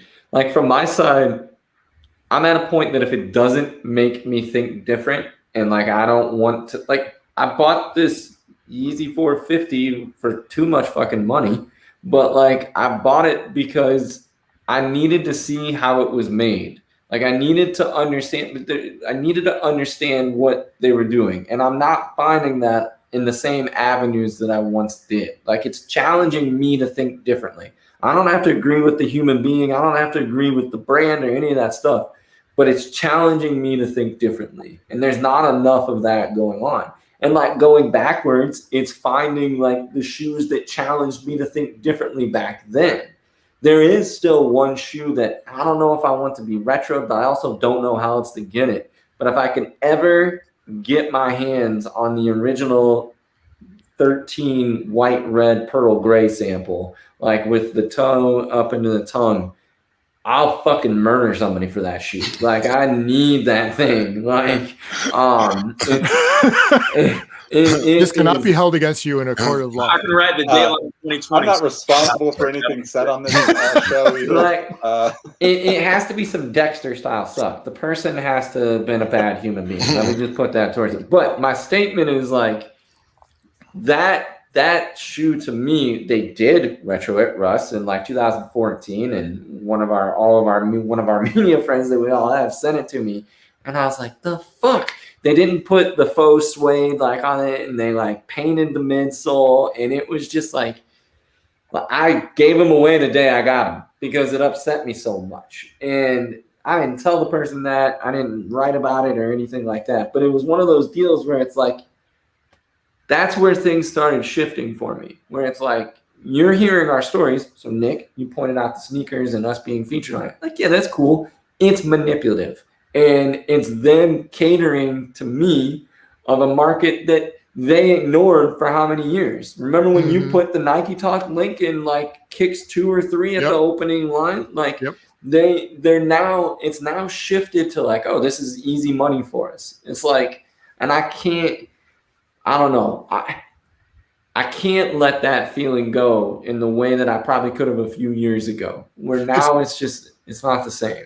It's kind of funny, and I feel like Alex would agree with me on this, maybe, although I don't want to put words in his mouth. I would rather have personally an unwearable original than a sketchily made retro. Yeah.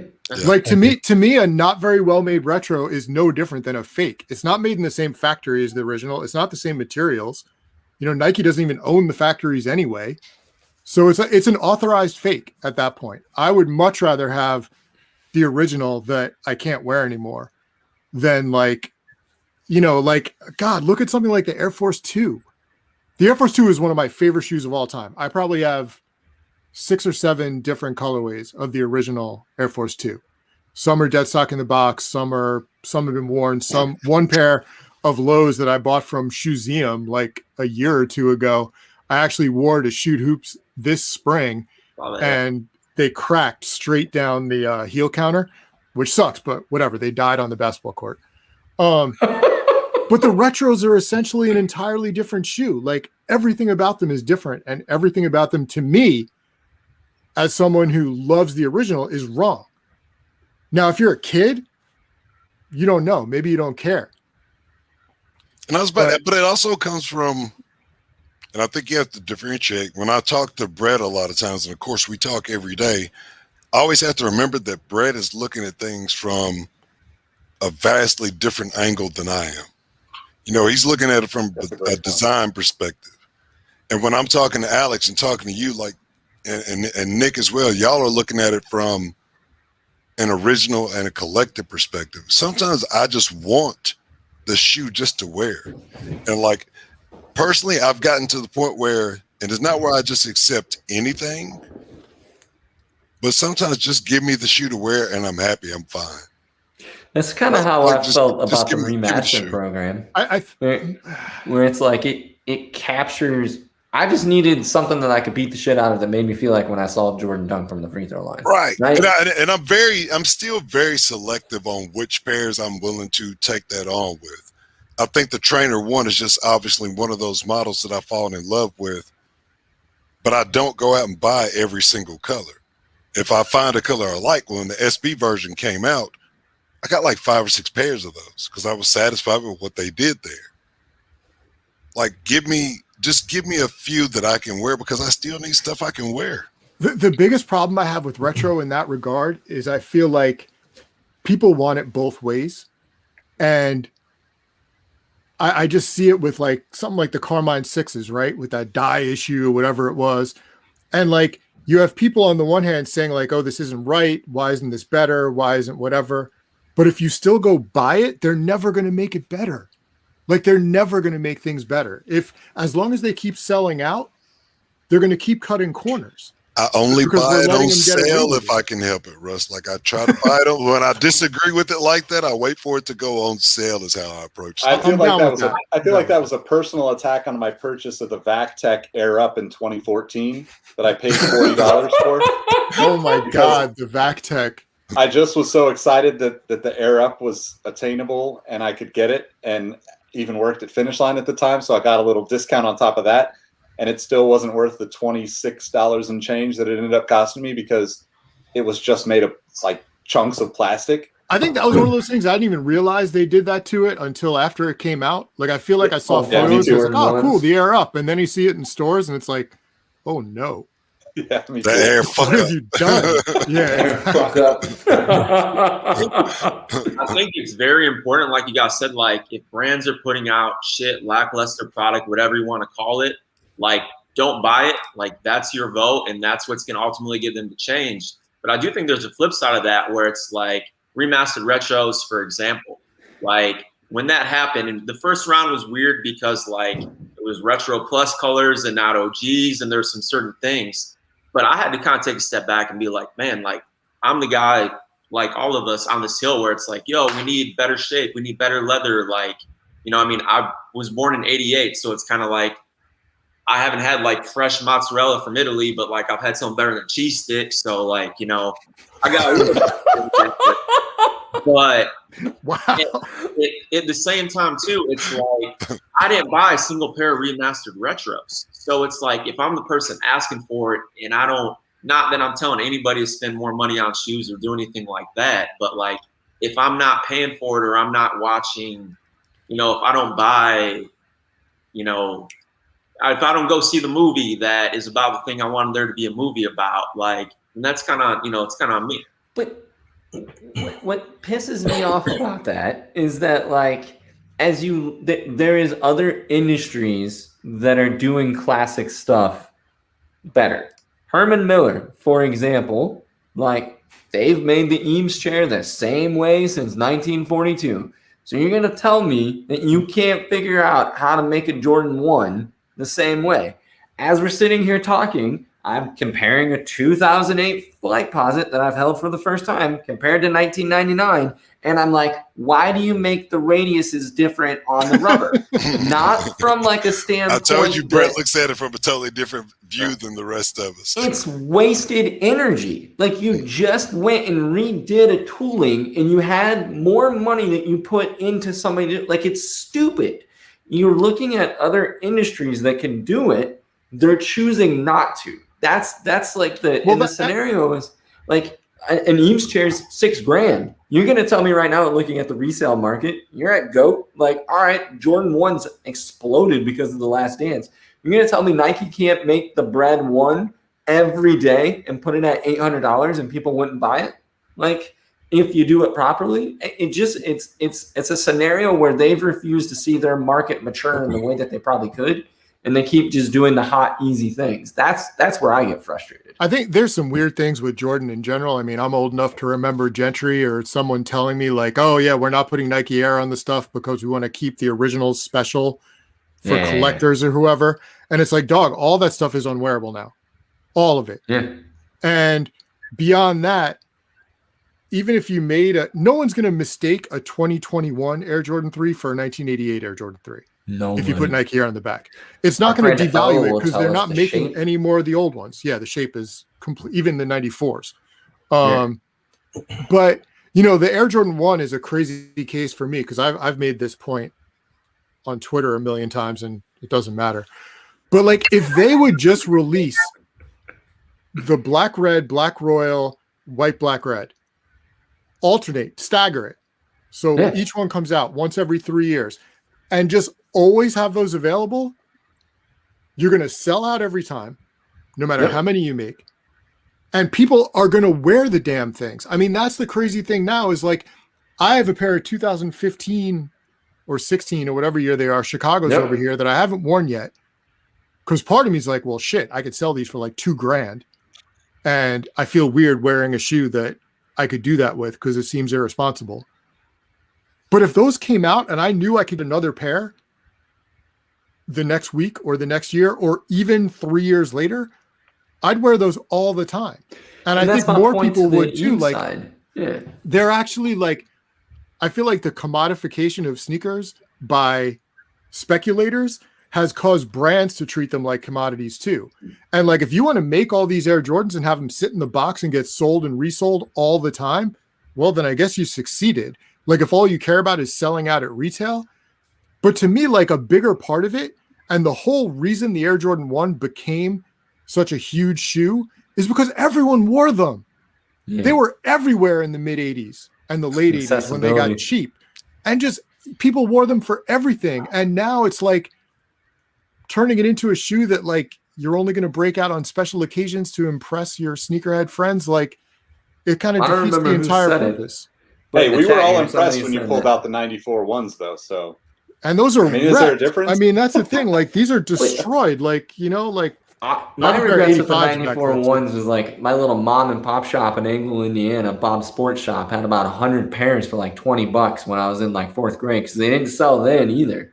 But somebody on the chain here mentioned what Nightwing had said, what Chris had said, that like this generation will probably remember more of what they flipped the price for than what they did with the actual product. And there's a big statement to that, man. And I think what'll be interesting on that is obviously a lot of people, and people our age generation, whatever you want to call it, and they did the LeBron watch. We're like, what, the LeBron 10-1? Like, how the hell did that happen? When those come back, it'll be interesting to see who the 10-year-olds who are 20-year-old now, you know, how they feel about it, the attention to detail they care about. Because I remember being a teenager on Nike Talk, just reading, because as you can probably tell by any social media output, I still don't know how to work technology, so I could never get Congratulations, man. Reading stuff Russ was saying, you know, Slam Ed and everything else, and how, you know, people saying, you know, man, there needs to be Nike Air on retros, like the colors got to be right. And as like an 8th grader, I'm like, yo, I finally got True Blue 3s. Like they came out when I was born, so like I don't know this, but I'm happy to have them. Fast forward, you know, 10, 15 years later, they bring back the equipment Elevation and they don't have the same, you know, hologram on them. Or they do the foam posit like they did the Air Force, the Air Force Max, like I'm sure you guys were like mad hectic. What the fuck? Like, we don't need a teal and I got it. So I'm curious to see if this next generation, when LeBron retros roll out, Flyknit retros, Yeezy, whatever, if they have that same attention to detail, or I just think I don't think a lot of that LeBron stuff's going to retro at all. no, I don't think it has a chance. Like you're watching, like people don't even care about right the Zoom now. generations. Yeah, I think they're doing that as a test, right? I mean, and the generation to me is the most retroable LeBron shoe outside of the 2, which I love. The 2 I would give, and then it's got to be 8 after that. But like, right? I don't think. I don't know, man. It's you're watching even the Kobe stuff, right? Where they're dropping that, but it seems to be the new hyperdunk for the league, right? It seems to be the PJ Tuckers and all of them like just playing ball in it and doing it. I don't know.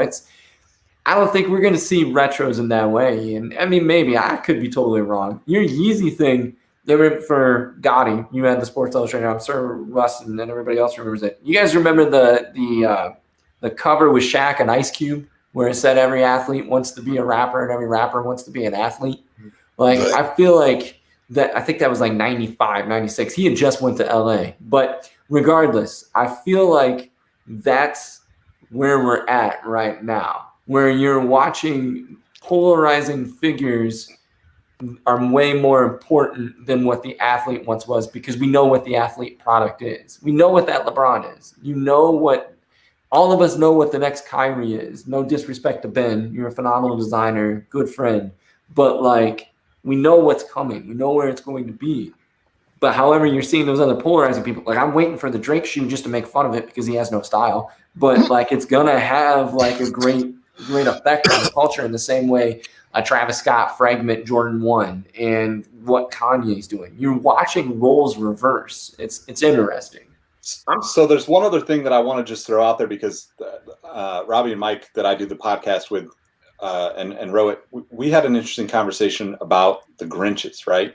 And something that I didn't necessarily think of on my own until it was brought up was we're actually seeing the generation that grew up looking at the Grinches as this shoe, an unobtainable shoe at that for a lot of people, to now those guys being on the court and playing in the league, right? So even if you had a guy who's in the league right now, we've got this compounding retro effect of like they want to play in that shoe that they saw at 8 to 10 years old, which is a whole new phenomenon thrown into this whole mix, right? And it's funny. What's more important? What's more important right now? Is it the court photo or is it them walking in? What's more important right now to the kid? Like talking, Nick, you introduced me to Langston, right? And Lang and I talk all the time. And like what I gather from him when he talks to like people, it's what they wear in that tunnel. Like people are literally, they're putting that together more than what's on court. I find that fascinating. I think that's more important to like maybe the would-be consumer, where it's like, oh, this is something they're making like this choice on. But I think to the player, what you wear on the court's crazy. Because like, yeah, I was about to say, I think they still care about what they wear on court. But people like will post that as a prompt on Twitter. Like, if you played an NBA game, what sneakers would you wear? And like, that's something for anyone to be like, oh shit, like I can be on. If I'm in the NBA, like, what would I wear? Like, that's huge. Yeah. I don't think your average person, like myself or any of us, are like, man, if I was in the NBA, what would I wear walking in the tunnel to the arena?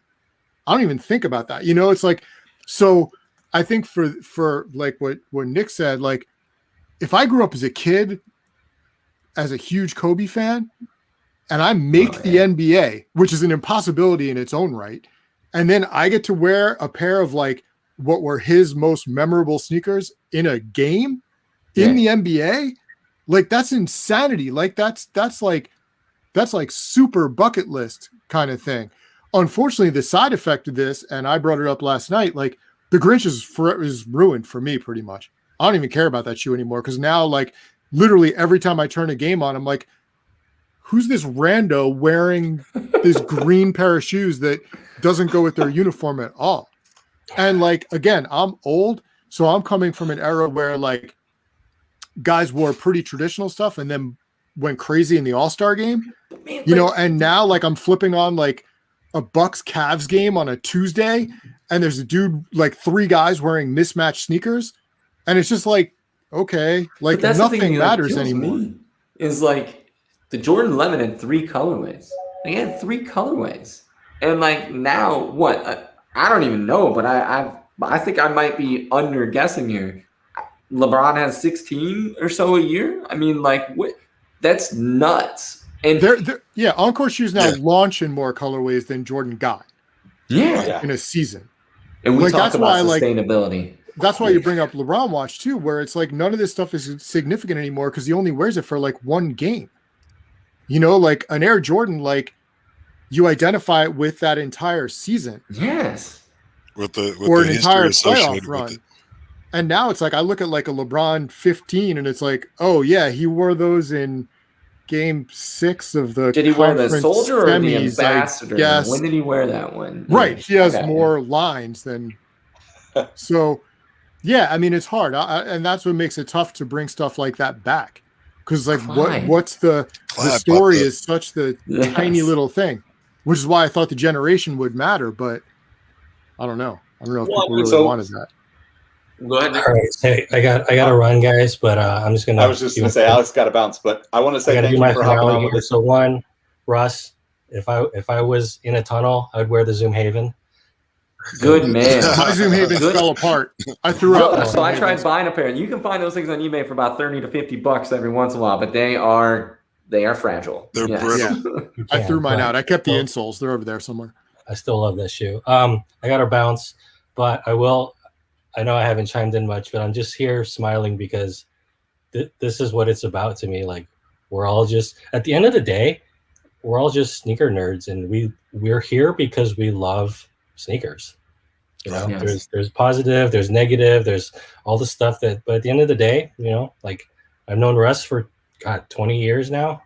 Like we all love sneakers and just chat around, and you know, I have a group chat with my LA friends about sneakers and Marvel movies and all this other stuff. And, you know, I think that's the great thing. Like we all come together because we love sneakers so much. And I got to bounce. We should do this again. Brett, text me. Ian, get my info from Nick. Gotty. Good to see you, boy. Yeah, Russ, good to see you, man. Russ, I'll text you everything. Yes, 2 a.m. And also RIP Gary. Love Gary. Absolutely. And we should do this again. Thanks, everyone. Definitely. Thanks, man. Good to see you, my guy. All right. Have a good night. Man. Real quick on the topic of Zoom generation, because I think that's a great one. How do you guys remember the first round of penny retros being received? Penny's a weird cult, not cult in the dramatic term. Penny's a weird scenario to me because it does have a cult-like following. Like there's elements of it that people really grab, but I think when you watch the penny retros, I mean, unless it's like Baltimore, you know, you're not like foams are the one that you want out of it. And then you have like the 1s and the 2s. Stuff after that gets a little weird. I don't know. It's an interesting product. Yeah, I remember buying a pair of Penny 2, like the Atlantic Blues from Flight Club for under retail. It was a retro pair that I bought to wear at Masaryk, the Nike court in the Lower East Side, because I wanted to play in them. Because I wanted a Zoom Max shoe. And I'd never played in pennies before. And I'm like, well, whatever. I'm going to be playing indoors. Like, and I think I literally wore them once. They were a pair I sold during the great sell-off of 2020. Is that sell-off still going to happen? Yeah. Oh, yeah. It's still going. It's still going. I got to thank you're not a 13. I got to keep digging deeper. Yeah, it's all no, like 10. So him and I are similar sizes on certain ones. Like, I know it won't be cheap for me. And if you ever decide to do it, that HTM Luna Racer, just please reach out to me. That's all I want to say to that. Like, yeah, I mean, I have like various stuff. It's funny, like talk about pennies. Like I still have over here somewhere in an Air Force Light box. I don't know if anyone remembers the Air Force Light. Oh, yes. But I have the original pair of Foamposite 1s I got from Nike. And again, this was like a different time. Like this was back in 97. I think it was even maybe prior to Bibby wearing them on court. because they tried to describe them to me over the phone. And like, just imagine trying to describe a foamposite to someone over the phone before it came out. Like, you're not going to have a clear picture of this at all. Like, how did they describe it? I don't remember, seriously. but she described it to me and I had no idea what to expect until I opened the box, and it was like, holy shit, what the fuck? Like, I don't even know what these are. And I got them far enough in advance. Like, I remember wearing them. Like, I was living in the Upper East Side at the time, and like I wore them into like an athlete's foot up there, and people in the store were like, what the hell? What Like, the hell you got on your that? foot? Yeah. And I kept those like basically for that reason. Like, I don't think I'd wear them now, like, because God knows, like, I feel like the carbon plates might crack or and they have like a sculpture now. They're like a size 9.5 sample, and like the 0.5 is written on the tag. Like, it's just such an early version of it. I think maybe some of the color stuff is different, but like, God, that shoe weighed 100 pounds. So the real like March, Mike Bibby didn't debut the foamposite one. Russ did. Yep. Yeah, exactly. I don't even know. I'd have to look back. Like, that's it. I wish I had the box they shipped in, because then I'd at least have a date, because I don't remember any of that. But so to your question, Ian, about penny retros, right? The interesting thing about the penny line for me, and the reason why the other grail on my please retro this in a good form list is the original Air Lambaste, right? Because I couldn't afford pennies. Even working, a handful of the summer jobs, like, it was like, am I going to buy these Jordan 9s? Am I going to buy, like, you had to make some serious choices back then, because oh God, yeah, you weren't spending the kind of money that people spend now. Yeah, you had to have like $60 for a crappy shoe because you were going to buy that one. You know what I mean? Right. So I opted to get the Lambaste because it was like low enough price where like I could swing another shoe on sale, if I played my cards right that summer, right? And so that was my only connection to penny prior to retros. And when they came out, I was all, arms wide open, the same way that I was the first few times Jordans came out, right? It was like, well, shit, I'm getting to relive this moment. I didn't really care, other than the fact that like I could actually get a pair of those, because I until retros kind of pulled me back, I didn't chase after many original shoes other than Questions, a handful of Jordan models, and that's really, really it for me. Because I just can afford to play it that way. Right. Yeah, I mean, you're born in '88. So, like, your great NBA experience is basically Jordan's second run, and then the other impactful part, though, is that's Penny's come up, right? So, like, you have, and correct me if I'm wrong, I'm going to look at Russ, but Penny line, that was the second signature shoe Nike ever did, right? Like, that was, you had Griffey, but then you would be Penny, like, right after that, right? He was, Barkley was first. I think Barkley. All right, my bad. Barkley and Weber were around that time. I mean, that was kind of the weird thing, too, with, like, Penny Hardaway, and I think Penny's shoes, I kind of go back and forth, like, I think the first two are pretty iconic, and obviously the Foamposite, and then like the 3 and 4 were kind of weird, the one with the strap and then the one with the Foamposite wing on it. Like, they just kind of got experimental, but also like, and I don't know, I kind of go back and forth on this. Like, to me, like, the part of the reason the Jordan line is so important is because, yes, obviously it was really good. Tinker did insane stuff, and like, it was super forward of anything else. But it also kind of existed in a vacuum. I mean, it wasn't competing against anything else. And once Penny happened in that general era of Nike signature, it's like you had Penny, you had Barkley, and then all of a sudden you're having Pippen and Peyton and, and then you even expand further into like Tim Hardaway and Alonzo Mourning. It's like all of a sudden signature became what like sort of player edition was. So everything fragmented so much. So while Ian, maybe for you, the Penny line is super important. For someone else, the Barkley line is super important. Absolutely. Like, or for someone else, like for Nick Engvall, the Question is super important. So like people went off in different directions then. You don't have that same, people my age who got into sneakers in the 80s, Air Jordan was it. Like, it was such the common premium sneaker language for everybody who is into basketball shoes. But like, do you think, where did it go?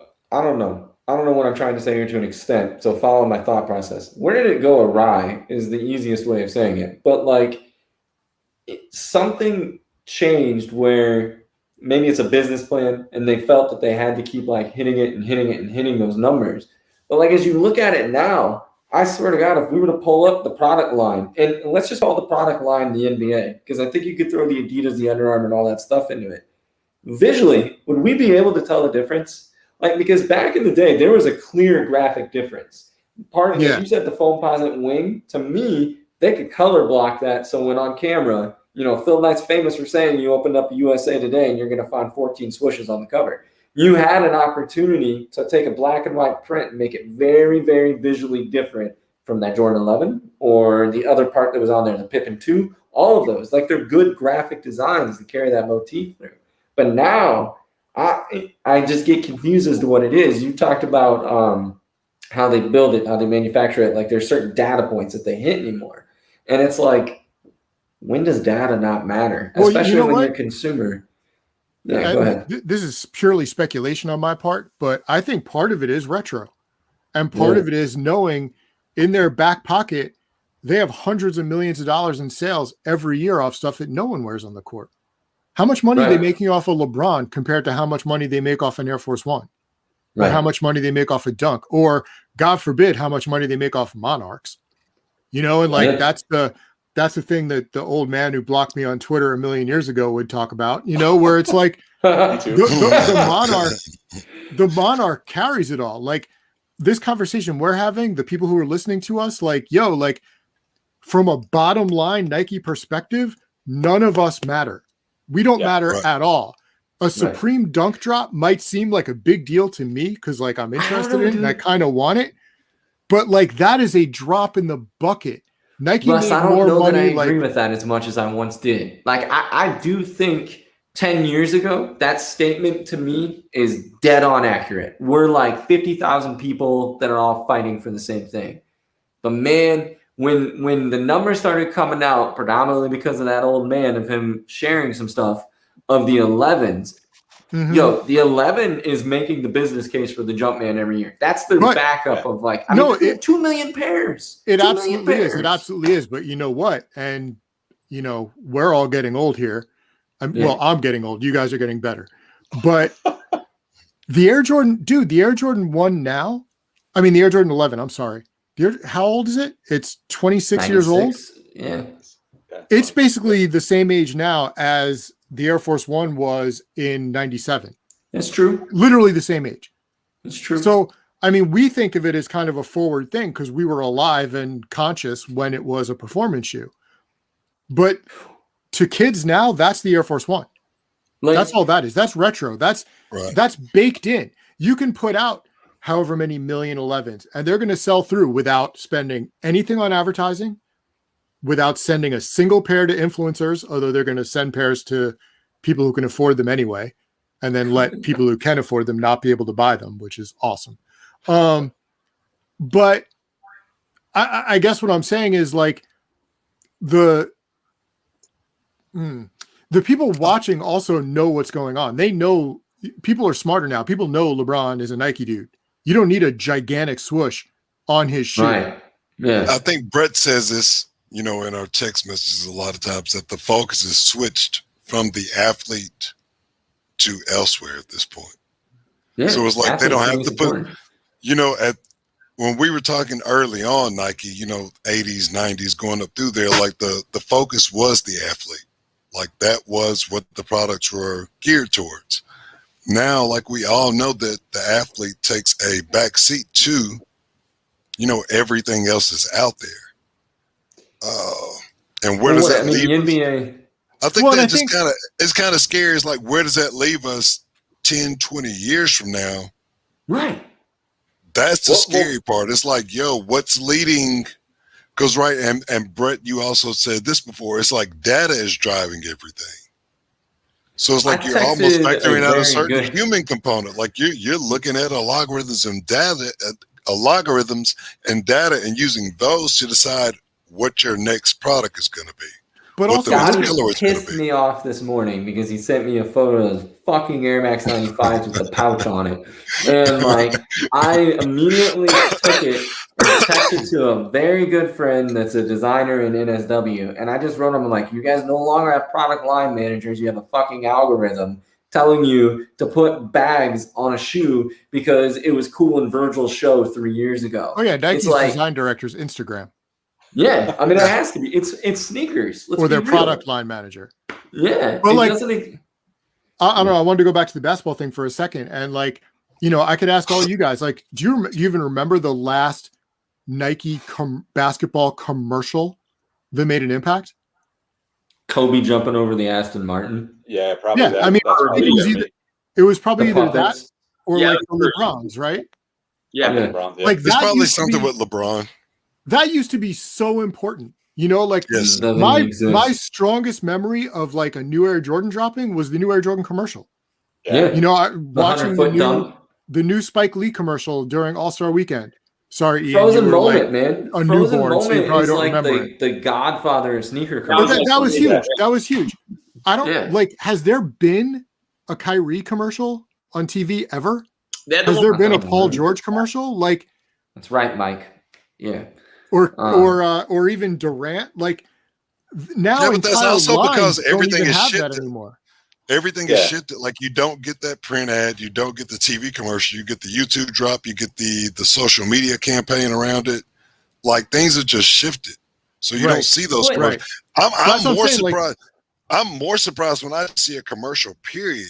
Just the fact that it shows up on the TV makes an impact for me because I'm like, holy shit, they cared enough about this to do a TV campaign around it, like Right. that. Right. It doesn't even have to be good anymore. It's like, wow, just seeing it on the TV is like a strong. And that's what I'm saying. Like they don't even do Air Jordan commercials anymore. You know, supposedly that's still their, you know, flagship shoe. So But, like, when I was it in the isn't footwear treated like industry, like the shit that pissed me off was like, and you didn't see it at the time that I started, right? Was that like Foot Locker controlled the small brands? Like, just to be transparent, Foot Locker, East Bay Inc., all of them, they would control it to the point where it's like, no, you're going to put your logo here and you're going to put your color here because I know it sells. And they would tell you, you're going to go back and do that. It didn't matter who you were unless you were Nike. But I can tell you right now, if I'm looking at that product, call it speculation, but I know I'm right. Just about every product was being pushed that way. Air Jordan 35, 34, basically everything after, like, for sure after probably the 2012, like, that didn't sell for those people, they started giving their input. I know for a fact that Foot Locker has told them to basically take the 1 and make it the 31, 32 coming in with like the 2-piece, right? And now you look at the 35 and it's like, well, we're going to have to at least put Nike Air and a Jumpman on it and an Air Jordan 5 tongue. It's like, what's fascinating is that a lot of the complaints that we're probably having right now that we're talking about are the same probably frustrations that the product groups are having there as well. And it's become an uncontrollable thing. And it's how do you come back and shift that? It's going to take some, I mean, honestly, they should probably take the Jordan away for 3 or 4 years and kind of bring it back at this point. Oh, like no. the actual Air Jordan. Yeah, I mean, but that's what's funny too to me about the flagship Jordan stuff now, because it's like I look at the 35, and I mean I actually haven't seen a new Air Jordan in person since the 33, which ironically I tried to put on. I literally could not get the shoe on because of that 33, whole the snap tight. yeah. I couldn't get Yeah. it loose enough to put on my foot. I left him outside of a Red Lobster. Look at you. Did you get some biscuits though? Nah, it was in the morning. I literally tried to put him on in the morning, and I was so mad, like I didn't even keep him around for the day. But you know, I look at the 35, and they put basically the 5 tongue on it and tried to do the thing with the mesh or whatever. And to me, it's like 10 years from now, people aren't going to want a 35 retro. They're going to want a 5 retro. If I want something with a reflective tongue with a Jumpman on it, I want the 5. I don't want the 35. But that's my point, is like, if you're not proud of it now, and you're talking about a brand that, as we all grew up with it, when they shifted from basically the 13 to become the true Jordan brand, right? Ferraris, Bentleys, like they're this elevated piece. They're telling you that this is who we are. Those are iconic brands. Those are pieces that live forever. You need to put the same element into that. And that's where it's fallen apart. And I think that's like, it used to be like a cost thing. Like, you know, I made the joke, like when you were doing the 17, well, it was like when you were trying to see the 17, well, Russ, it was locked in a briefcase. They can't let you into that, right? But it's tongue in cheek in the sense that, like, at that point, they wanted to charge $200. So they had to figure out a way to do it. So they gave you a plastic briefcase, right? Now it's like you could probably charge $400 or $450 and be a true quote unquote concept car, or pick whatever else, a Zaha Hadid architecture or whatever. But what's stopping them from doing it? Like, why aren't they doing it? I mean, look, this might be. Yo, you don't think they tried it with the LeBron line? They did. Like they were creeping. Absolutely, yeah. Does that have the namesake? They should have killed the Air Jordan as a flagship shoe after the 23. 23 should have been good. That should have been. They did the considered thing. They did it. They launched it at Chicago Stadium. They did the whole big story around it. It's Tinker's. That would have been a perfect ending. Yeah. And then, because I think a lot of their problems as a brand since then have stemmed from having that flagship shoe. Because now they have this weird thing where it's like, if you sign a superstar, you kind of have to give them a signature shoe because that's the expectation. But and then you bring in a price point lower. But if the numbered Air Jordan is supposedly the flagship shoe, then why aren't your best players wearing it? And now I guess they're kind of in a spot where it's like they've signed so many players that, you know, having guys like Tatum and Doncic wearing the 35 does make it on that flagship level. But at the same time, you're looking at those guys. They're getting ready to do a Zion instead of keeping Zion in the 35 and keeping that 35. And I mean, at some point, I think people are going to expect Luka to get a flagship shoe, get a signature shoe too. So, who is the flagship shoe for anymore? It's it's Ferrari la Ferrari, right?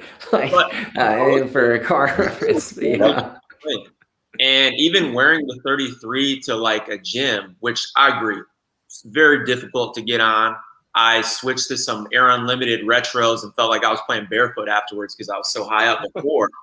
But people are like, yo, like, what are those? And like in a not meme-esque way. So like, I do think it has some cachet, but like you said, they're fighting too much like chasing denim, super futuristic performance. It's a balance that, and you're probably right, Brett, that like Foot Locker has some play in.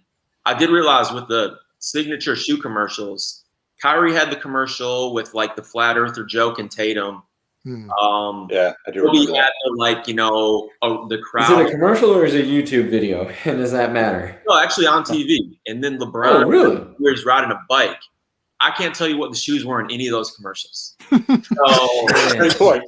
Yeah, it's more about the persona, right? Well, so I'm gonna like step back into a little bit of what Gotty was talking about, and as we were talking about the on-court stuff versus the tunnel walks, you know, like Alex, you know, being at GOAT is interesting too, because GOAT, somebody pointed out in the last few weeks to me that GOAT sponsors one of the tunnels. I think it's maybe the Nets or something like that. Like, I didn't realize this is me being the old man, right? Like, I didn't realize that like everyone was out there trying to sponsor the tunnel looks, and all of the teams then brand that, sell that, blah, blah, blah. Yeah, they use it as their media content. The craziest part about all of this, right, is that we are talking about guys playing on court and guys wearing shoes off the court. So we now have twice the exposure, if not 10 times, right? But just to be fair, twice the exposure, right? Twice as much visibility into what these guys wear both on the court and off the court. Yet, for some reason, the actual shoes that are on court, and I would even argue that the shoes that are worn in the tunnel are have almost zero impact in terms of like what the brands do with that, right? It's almost like everything that's done is actually beneficial to kind of like the GOAT and the eBays of the world, where you have all of these like just massive options to choose from. I think it's funny too, because like, you know, I look at, like, to me, the tunnel compared to the court depends on the player. Like, to me, I'll look at LeBron more in the tunnel because I know on the court, he's just going to wear his signature product. So like, he's not really making that decision, but I mean, he is to a degree, obviously, but you know, I look at, say, like I don't even know. I'm just going to pick a name out of the air, but someone like a Kyle Kuzma, like someone on a lower level, then I'm paying more attention to what they wear on the court, because it's like, oh, they don't have a signature shoe, so like what they choose actually makes a difference. But then on a different level, and maybe I'm just being psychotic about this. Scratch maybe. I'm definitely being psychotic about this. You have someone like Kevin Durant, who does have a signature shoe. So like what he wears when he's out hurt or when he's coming in, oh, well, that's something he's choosing. But I know that Kevin Durant wears a size 18. And if Kevin Durant's wearing a pair of Supremes, it's not like he went and bought those from Flight Club. Yeah. Someone made those for him. But like you mentioned, none of that LeBron, stuff is available. Right? So LeBron, like I was actually thinking of some of the other stuff. LeBron has made quite a few brands, right? Cactus Plant Flea Market, Chinatown Market. He's John Elliott, Standard Issue Tees, Midwest Kids right now. There's a lot of stuff that it's strategic on his part. It's probably strategic on Nike's partners' parts of who they're going to touch in with and what they allow. But that's where you're seeing some of the fascinating like dots being connected. And I think the other side, we haven't talked about it at all, but like the flip of Adidas to take somebody like Jerry Lorenzo and put them in charge of all the basketball line, because everybody for many years has been trying to out Nike at basketball, and you're just not going to do it. So, or I'm not going to say you're not going to do it, but you're not going to do it if you're trying to mimic them, replicate them. But it's very, very fascinating to see them just say, fuck it, like take a fashion dude, because everybody wants basketball to be a fashion product anyway. It barely hits the court. And it's going to be interesting to see where they take that stuff and see where it goes, because go ahead. No. I was just going to say that's funny from what Nick was saying earlier about, brands selling something as being the best, whatever. And then the following year coming out with the next shoe that has nothing to do with it. So it's like, wait a minute, that was the best traction pattern ever. And now it's nothing like it. Now it's obsolete. What are you talking about? And that's how I look at some of these brand partnerships where it's like, and not to call out Jerry specifically, but you mentioned him, it's like he does stuff with Nike and all the messaging around that is like, oh man, it was like always my dream to do stuff with Nike. And I've always wanted to do this. And then he goes to Adidas and it's like, oh, I've always wanted to, and wearing Superstars and whatever else. And it's like, but I think so, basically none of that. Just to play devil's advocate on that.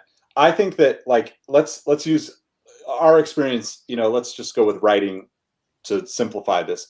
If you're given the opportunity to do your thing for a Slam magazine or Complex or, pick your poison or whatever, but then you run into the situation where you talked about where we had to take down a post. I mean, we did that multiple times at Complex. I've done that probably back in the days with Ian at Nice Kicks. I think everybody here has been a part of taking down something we did to appease somebody on the other side.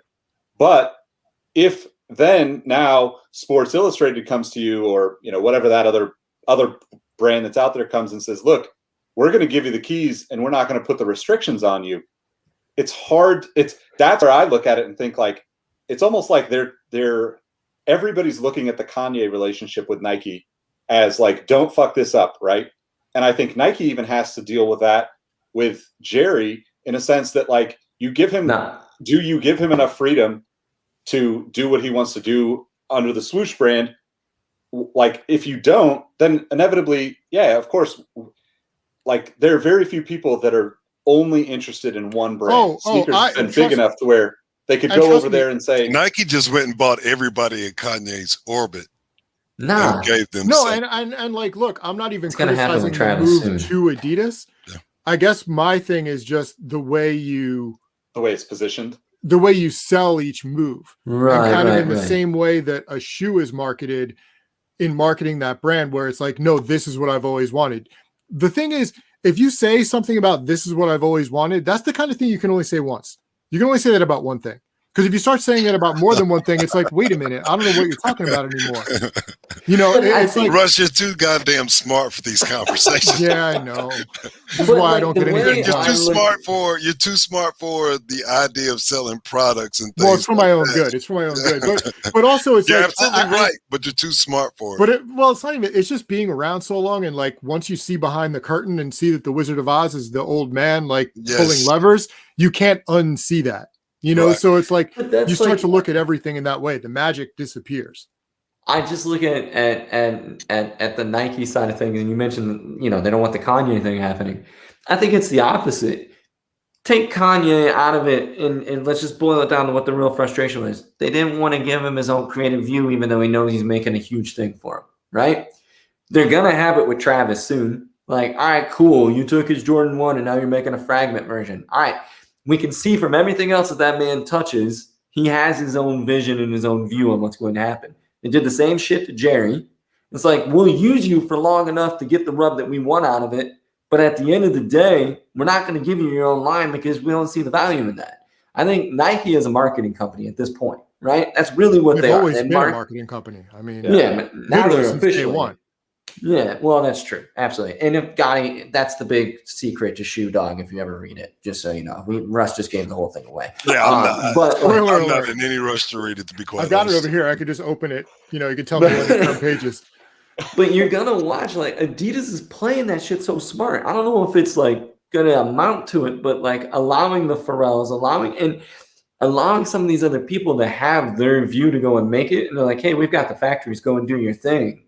It's gonna have a big impact. And what I find fascinating is, like, as you watch young consumers right now, their connection to where something comes from, the ethics behind it, and all of those pieces, that's coming together much more than what we dealt with.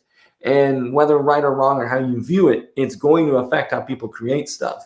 And people have transparency with those people, right? Like, there's something that they can connect to. That's our next big wave of how it's going to change everything. I think relationships also are like, you know, Nike's always been the dominant brand. And it's like Yeah. they could get Kanye to come do stuff for them because Kanye was a huge fan. He You was know, gonna like he wear 'em wore anyway. Jordans. Like the Yeah. idea of him getting a shoe with the company that did Air Jordan and like being able to use classic Air Jordan elements in his own shoe, like you can't say no to that. Yeah. And then at some point, you know, Kanye obviously got bigger than he was when he first signed on there. And Adidas being the underdog, I think they have more reason to be like, we need you. Like They have you nothing want to Nike, lose. but we need you. So we'll Yeah. give you carte blanche, like do whatever you want. We'll take So- the gamble on you. You know, we'll let you do all these wild things that maybe Nike wouldn't let you do because we don't have that big seller in our back pocket. You know, if and they Adidas didn't had- even, you got to think, they didn't even really flinch when he was going through his little stages here in the past year or two. Nope. Like Adidas Nope. was like, Yeah. we're going to ride this shit out. We don't give a fuck. Like, we know what we've got right here. So Yeah. they were riding Well, with so- him on it. I mean, So hey, it's they, interesting because they that's stayed with that's Derrick kind Rose of, too. that's Oh. so like tomorrow Told I'm going story. to have Wex on, and one of the things to Brett's point that I've been fascinated about in the last, let's say 3 to 5 years is the younger generation and the individual creators that are, you know, going after whatever that is, whether that's sustainability or, you know, whatever the interest that they have, right? They go at it with a passion that is like, I kind of just always revert back to like, I always want to be around the 22-year-old, right? Because they're the ones that ultimately haven't hit Listen all to the kids, responsibility bro. and haven't, you know, they've still got enough fire to just like take all the risks. And I think there's an interesting shift in this that is happening and will continue to happen, where you can actually make a difference in a footwear brand in a way that was never actually accessible up until the last few years, right? As an individual creator, you can go out and create enough energy, whether that's, you know, Travis being like a superstar version of that, but like take your pick of all the people. Like Robbie recently talked to Liz Beecroft on the Sneaker History podcast. She's just a passionate person about mental health and is passionate about sneakers. She got a collaboration. She got to do her own shoe with, you know, like that's unheard of 10 years ago. And I think that that's a really exciting sense. And I'm looking forward to hearing what Wex has to say in regards to that, because I think my assumption is that's why he went to Shopify, was like, look, I can make a bigger splash, a bigger impact on the future of all of these creators by being at the epicenter of everyone kind of creating their own thing. Is it just you and Wex, or is there a panel? Is a panel. It'll be Jacques, Slade, and Tamara Dia, and a couple of people that are still pending that I can't mention, just in case they're not able to make it. Is it Kanye? Yeah, exactly. So do me a favor. Kim? Like, do me a favor. Straight up ask Wex what Adidas provided Kanye that Kanye couldn't provide himself. So and the reason I ask that is like, all right, full transparency, I'm helping an NBA player launch a shoe brand, starting it from ground zero. Your only hard part about starting and I've done this with 3 other groups of people that are all successful, making a living, doing their thing. And the only hard part about doing it is getting into a factory. So what always frustrated me during the time of like Kanye going through his phase of screaming about stuff was that like, what is keeping you have money, like, and even if you were broke, you had access to money more than anybody else that I've been able to work with that have launched a shoe. So what was keeping them from doing it? So and I would also venture to say, like, even beyond that, is that if you ask people why they bought a Yeezy, 99% of them were buying them because they were Kanye. Maybe 1% was buying them because they were Adidas. The brand definitely didn't matter. Although I was going to say, is there some, because I think you make a great point, Brett, in terms of kind of like dispelling the infrastructure narrative, like the 13 Bugattis, thing. Like, But at the same time, too, Russ, I think you're right. Like, Kanye proved with Adidas, and not to shit on Adidas, I like Adidas, but like, it could have probably been any brand.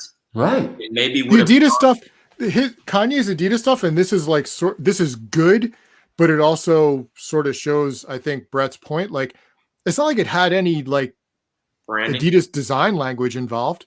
No, it didn't even. The boost wasn't even exposed except on the bottoms.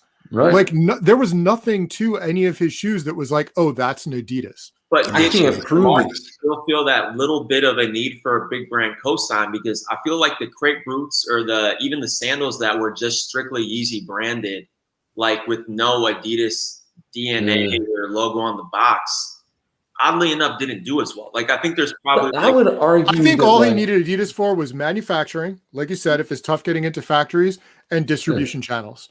Yeah, because like distribution was easy, but now Shopify, right? I think it's different now. I think it's different now than it was when he first 2015 went to Adidas. So here's an interesting thing to think about too. Brett, you mentioned working with somebody to start their own line, right? Yeah. I talked to Tiffany Beers earlier today, and she's doing the same thing with a handful of people.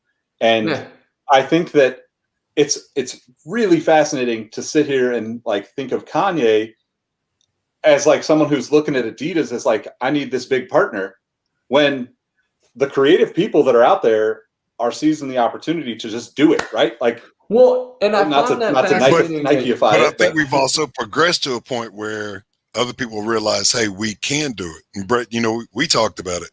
Like, even John Elliott popped up with the little white sneaker here recently. Yeah. And it's like, why do I need to wait on a Nike collab, or why do I need to wait on whoever? Right. Like, we've got our own brand. We know how to do the shoe thing now. Well, we've got our resources. I find our own shoe. He's got his own distribution channel. Like John Elliott, I'm sure sells more stuff on his own than he does in like different boutiques. But like, I'm sure a Kith would stock his sneaker if they stock his sweats. Well, and I think the other side that like where Jerry will offer a lot of stuff is like, to me, shape is the number one thing that drives like a good selling shoe. And my God, that man can make a shape. Like, I think they're going to have some beautiful product. But the other side of that I was going to add to, you mentioned the 22-year-old Nick. I point a lot. I'm pointing at your guys' squares. I'm sorry. We're not there. You're pointing, but we're not there. Like, literally nobody is up there on my screen. but Nick, like you said, the 22-year-old. So I graduated from college for creative studies in 2007. And when we, as a graduating class, it's a very small class, like I couldn't imagine anybody having the conversation of starting their own brand. In 2015, 16, or 14, 15, and 16, 17, I taught an elective class there. Damn near every one of those kids wanted their own brand. They didn't want a single thing. And they made a lot of them, and I will state this flat out, a lot of them are working for Nike and Adidas right now. They went the brand route, but they still keep their side shit going. And that was a fascinating take. I think part of that came from the recession, probably from parent conversations and stuff like that, owning your own path. I also think it was Kanye effect. I think it was also We tied music into a lot of this stuff, watching somebody like be able to go make your own beat very simply and go do your own thing. There's just a different effect that you're seeing that's going to take over the generations that are coming. And I also think that I'm watching this idea of this huge conglomerate amount of money. Like I think of Jay-Z, right? Like Gotty, you and I talk about this type of shit with hip hop and everything. Like he's a billionaire, right? A lot of those guys wanted to get their seat at the table that didn't think it was there. But now what you're seeing is like people are like, I'm kind of cool if I make like 100,000, 200,000. Like I don't need to make as much as I once thought I needed to. There's a shift that's happening where it doesn't have to be this big business to feel fulfillment. It's the connection. It's like tying back to the consumer, tying back to the community. That's something we haven't seen because we watched Nike kind of be that, right? For all of us growing up, you mentioned they had to compete at one point, and now they're not. They're the fucking machine. Like they're uncontrollable. They can't even control themselves. Well, they're the evil empire at this point. Now that Alice is gone, we can talk that shit. No,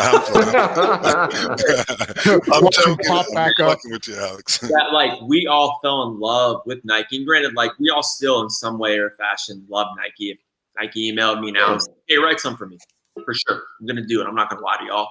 But like how we had that connection that meant something, even though like Russ says, kind of, the Oz behind the curtain or whatever. And now it's flipped where you have these kids that are creating stuff that want a connection.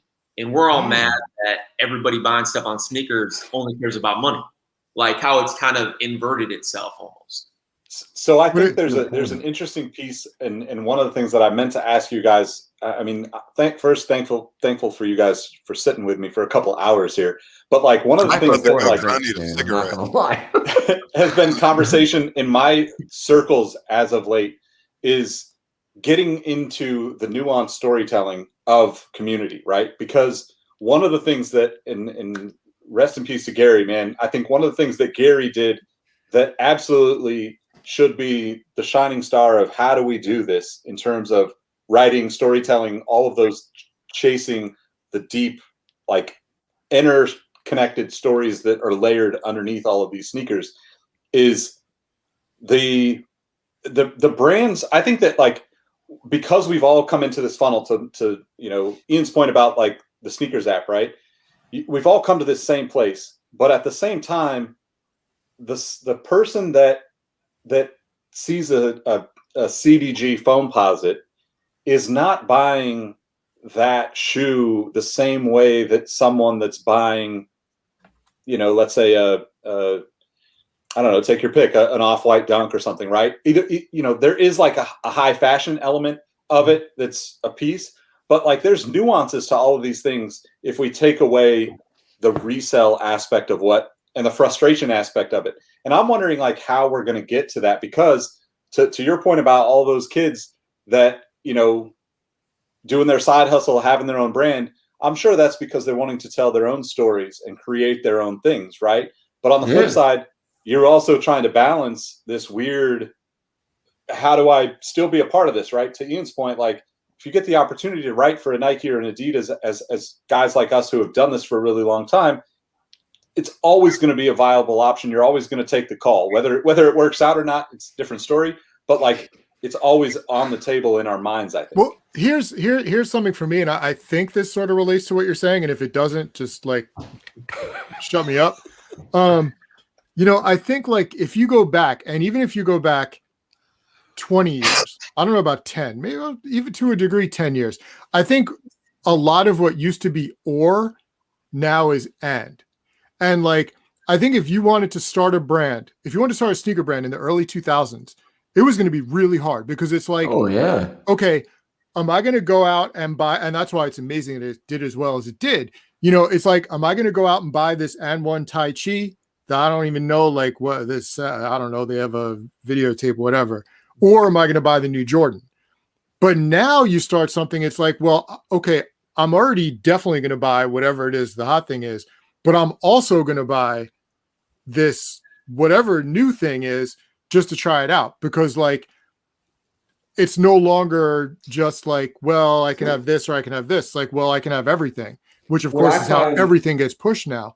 But I mean, the only example I wanted to say, and I was racking my brain for it, so I want to bring it up because I actually sort of remembered it. But it's that brand. Was it ETQ that did that, like that Portugal-based brand that did like the one style? It was like that sort of 3/4 cut, like retro inspired kind of thing. Like that came out of nowhere, and a lot of people ended up buying those. They ended up doing, I think, a couple collaborations with some retailers, and like people weren't buying those instead of Jordans. They were buying them and Jordans with and Jordans. Vans and whatever else. So it's like now you don't have to come up with something to replace whatever the hot thing is. You just have to come up with something adjacent to it that people are going to want along with it. Well, I don't think it's like I don't think brand loyalty is what it once was. Like there was definitely that too. Like when we were kids, like it was definitely like, yo, you would we? How many of you on this would have actually ever wore a Nike product with like an Adidas sock? Right? You just wouldn't have done that like back then. Now it's like, oh, exactly. Maybe in the zone socks because of Bobby Hurley, but you know, that might be too old on a reference. In the zone, wow. Taking us way back to Sacramento history. It's just Bobby Hurley was gonna be good too, man. That car accident made me angry. Russ, like you were kind of hinting on like how some of that kind of builds up and where it goes. The other thing, Gotty brought it up, like the athlete, right? Like talking with the player that I'm working with, like, all right, there's like 430 players in the league. You have like 16 of them that have their own shoe. And then you have like 20 of them that are provided like true PEs, right? So that takes you down to about 400 players that, quite frankly, the greed of the company, or not greed, I shouldn't say greed, the system of the company would be the best way of saying it, has basically just labeled them as like, you're going to wear this team shoe and we're going to give you maybe $20,000 for the year. If somehow you have a breakout season and make it in the All-Star game, we're going to give you an extra $30,000. And this is all it's going to be for you. We might make you a last, so you have a special fit. But overall, like you're taking a marginalized, you mentioned like the group of people that made it to the NBA, right? Like you're one of the greats. You made it this far in life and you've marginalized them even further. And it's like, all of those guys have access and have a voice to be able to go and have their own idea. And that's where it's become fascinating for me because you're seeing that click with a lot of the players. And then don't forget at the same time, like the average player or the average age in the NBA now is like 22 or 23. Mm-hmm. Like it's super young. Those guys need to have something when they're done. Well, right? and also like Chinese brands open that up too, right? Like, I'm sure. Like, yo, that's where the Chinese brands come in at. If they're smart, that's where they come in at. I mean, I'm sure I wasn't alone in thinking when Dwayne Wade signed with Jordan, I'm like, oh my God, he's going to be with Jordan forever. Like, that's like it makes perfect sense. He's from Chicago. He's doing it with Jordan. And what, like 2 years later, he goes to Lean In because he got equity in the brand. Right. And like, he's on like shoe 10 now or 11 or something? And he can sell these shoes to like literally billions of Chinese kids. Like there's a much bigger market there. But like, you know, and then you look at someone like I remember, I think when David Lee was on the Knicks, I remember talking to him about Nike because he was wearing Nikes. And I think he had literally like a product only deal. And it was some absurd amount, you know, I mean, he could afford to give his entire family Nikes, but like there was so little competition that like, well, we're going to offer you this product deal, even though you're a pretty good player. So take it or leave it if you want to wear our shit. Meanwhile, you get someone like, and then like Evan Turner signs with Li Ning and gets a signature model. Right. You know, Evan Turner, like, what was his choice before that? Probably would have been something like that, like a Nike product deal.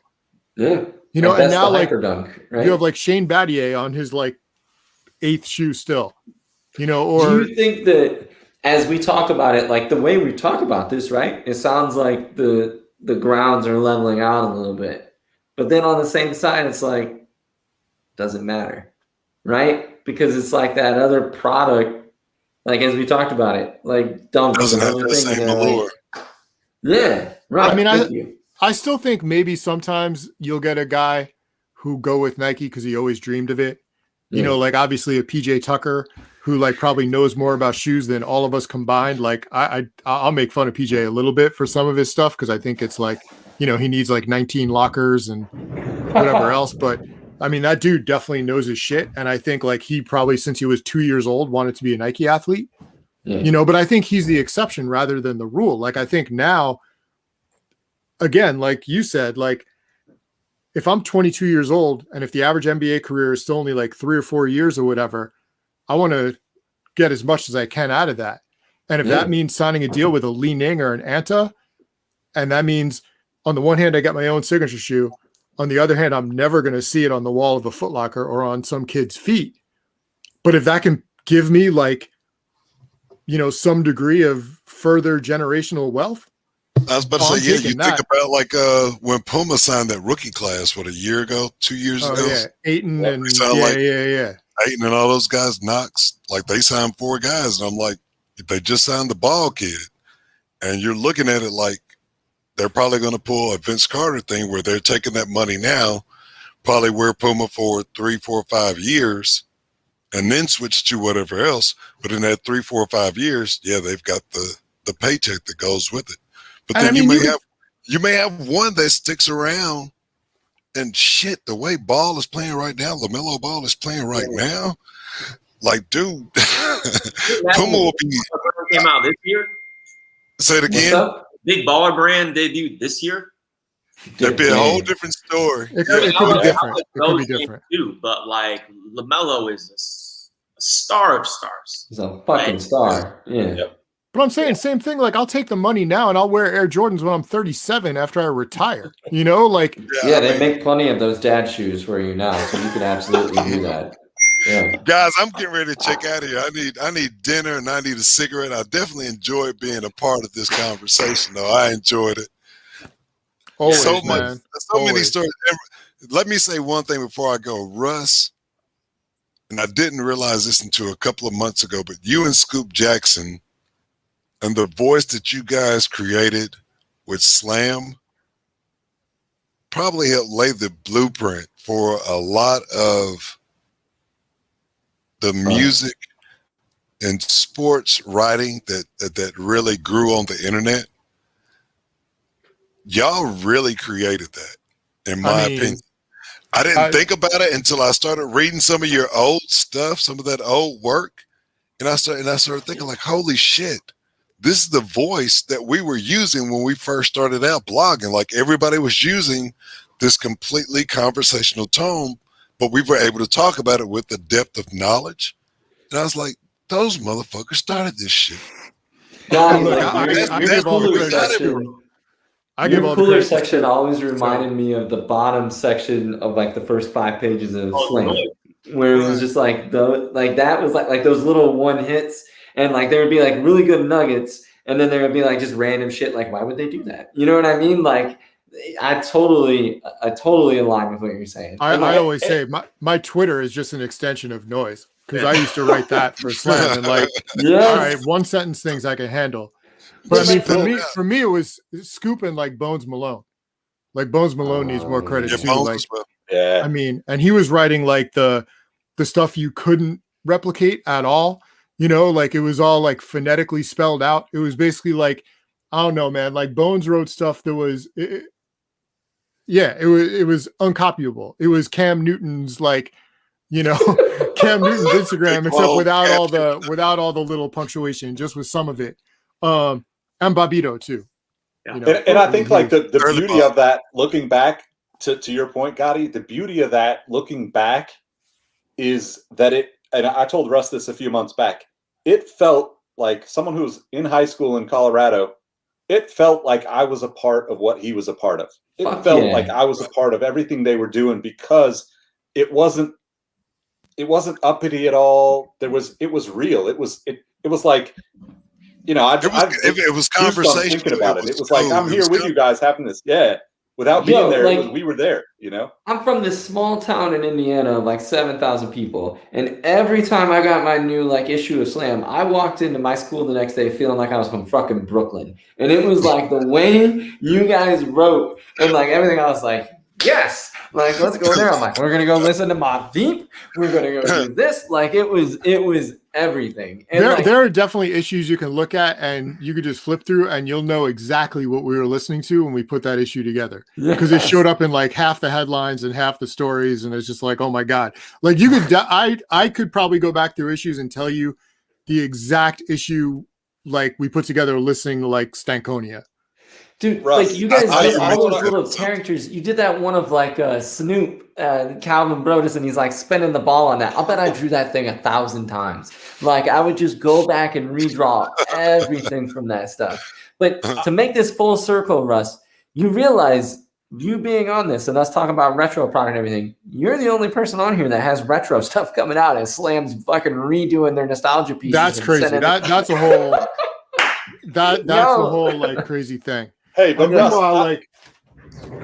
go ahead. I was just going to show you. I don't want to force extra work on you or suggest something that might take a lot of your time. But I guarantee you, there's more than the 5 of us that would absolutely listen to you and the guys go back through the old issues and talk about what you were listening to at that time. This is crazy. I found this the other day in an old notebook. I don't want to show too much of it, but it's literally the call sheet for the Slam 32 cover, for the Iverson blowout cover. And that's the one they're reselling right now, right? Yeah, and I wasn't even at that shoot. Like, I don't know why I ended up getting the sheet for it. They've actually had that conversation. They did the Boardroom podcast with Eddie and KD. Like, I listened to that, and it really made me start thinking, like, yo, these dudes really helped create part of the voice that, you know, that pushed a lot of people who were blogging. So I mean, I wanted to make sure I gave you that credit for that, because I appreciate that. Wow. I appreciate that. I mean, I was honored to get asked to do that. Like, the whole reason I did that was to be on with Scoop, and like, because I haven't talked to Scoop in a while, so you know, to get to touch base with him and you know go through some of that stuff. But then, like, I think what was even better was hearing KD talk about what Slam meant to him when he was a kid. You know, when he was first coming up. Important. And people, like, anybody who hasn't listened to it, go listen to it, because when you hear KD talk about how important it was, and I think I get the same sense from the 96 issue. Like, all of those guys saying how important it was to be recognized by Slam, not by this group, not by that group. They wanted to be recognized by Slam.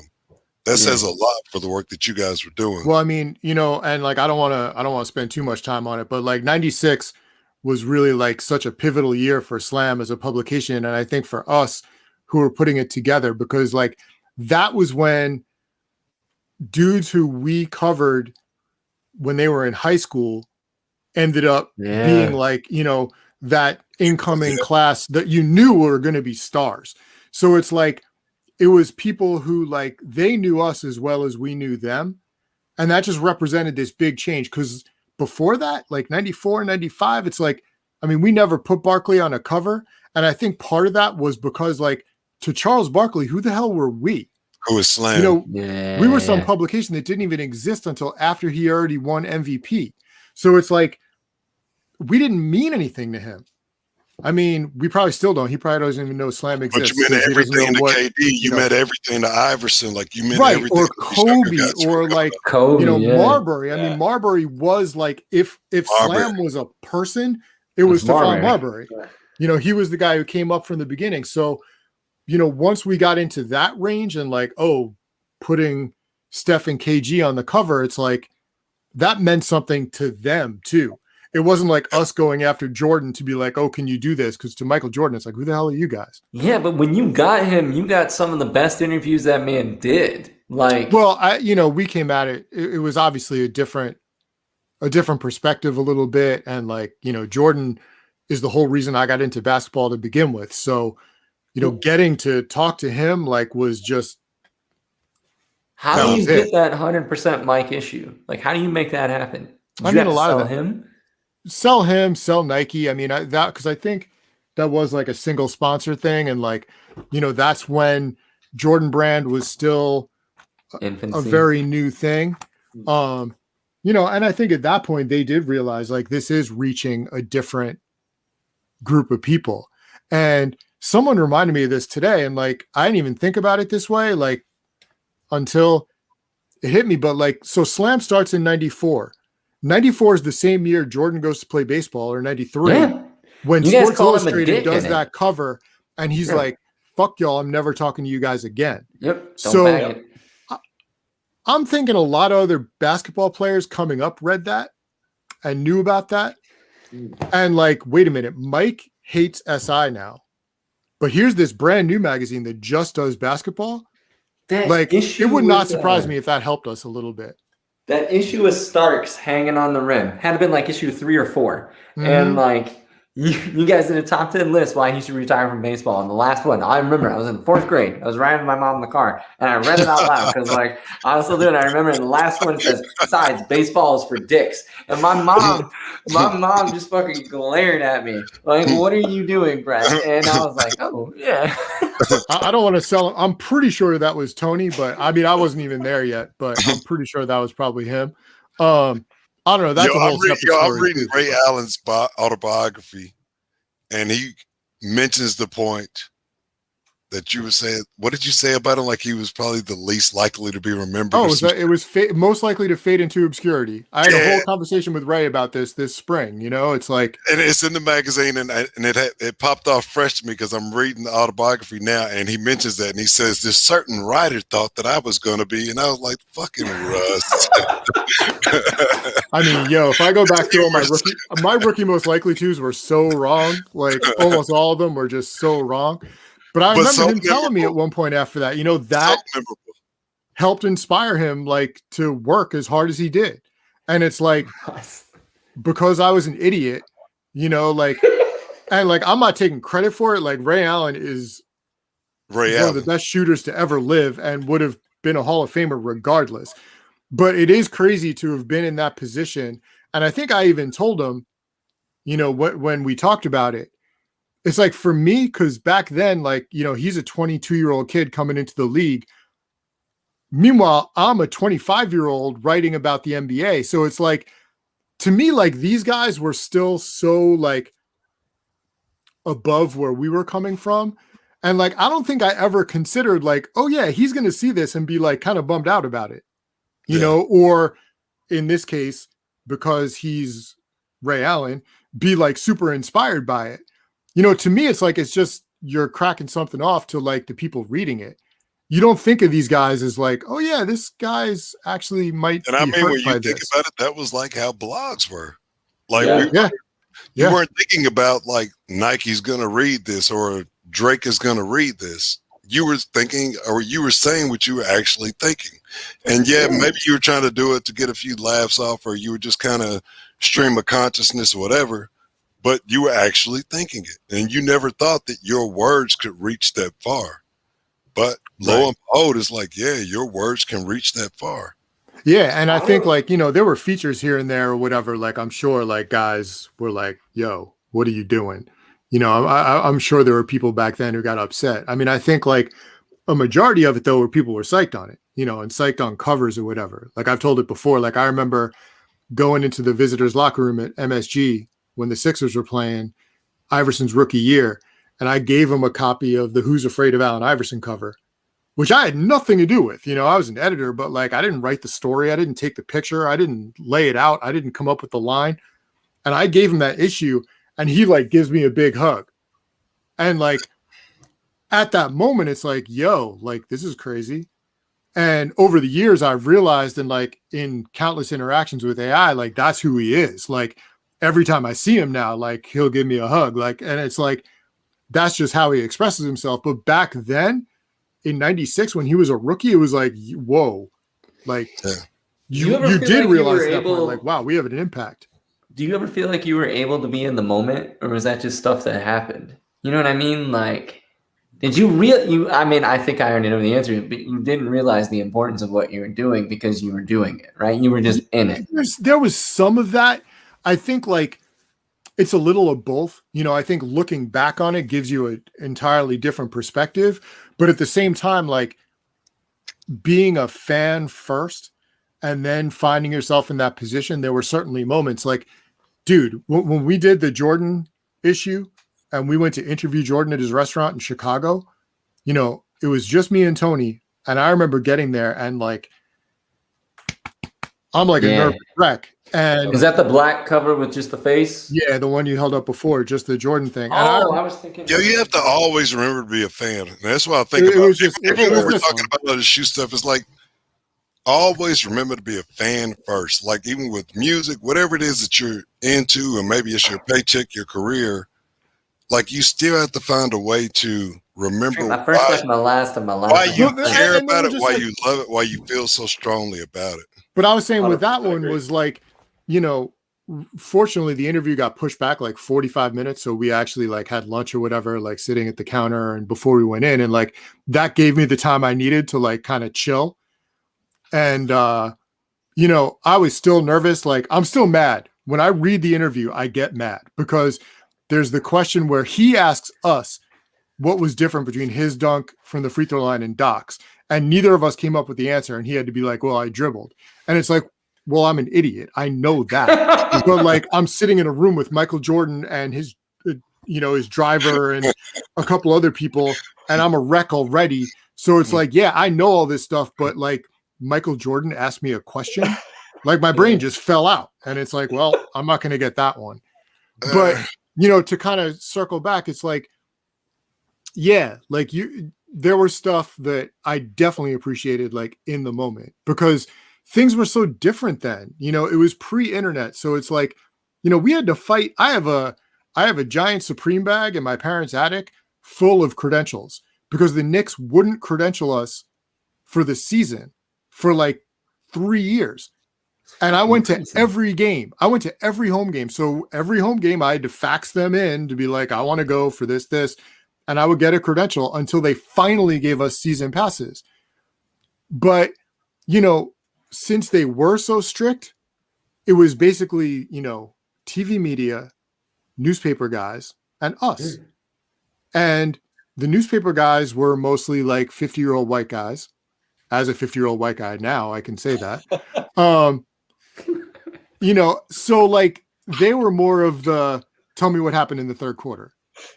And we were more of the like, yo, like, what's in, you know, what are you listening to this week? Or like, we're just going to talk to you and chill and not even turn our recorders on because we're not maybe working on something right then and there. And it was in the days before like every little word had to be content. So were you at the Jordan game where he pulled out the ones in '98? His quote unquote last game? That is a sore subject. I was in a hotel in Portland, Oregon, because we were out there for something with Nike. Oh, man. And it was me and Tony. And I remember turning on the game that night in the hotel room. And I don't remember if I threw the remote, but I was really mad when I saw him wearing those because I absolutely would have been at that game. I was at. That's one of my favorite Jordan games of all time. To watch him put up 42, where he got in the lane like Gotty. So Gotty is, as we've mentioned numerous times, we're talking every day. I bought this fucking statue for way too much money a few weeks ago simply because of that game. Like, hey, this statue is important. Straighten your face and stop laughing. That is a very important statue. Go ahead, Brett.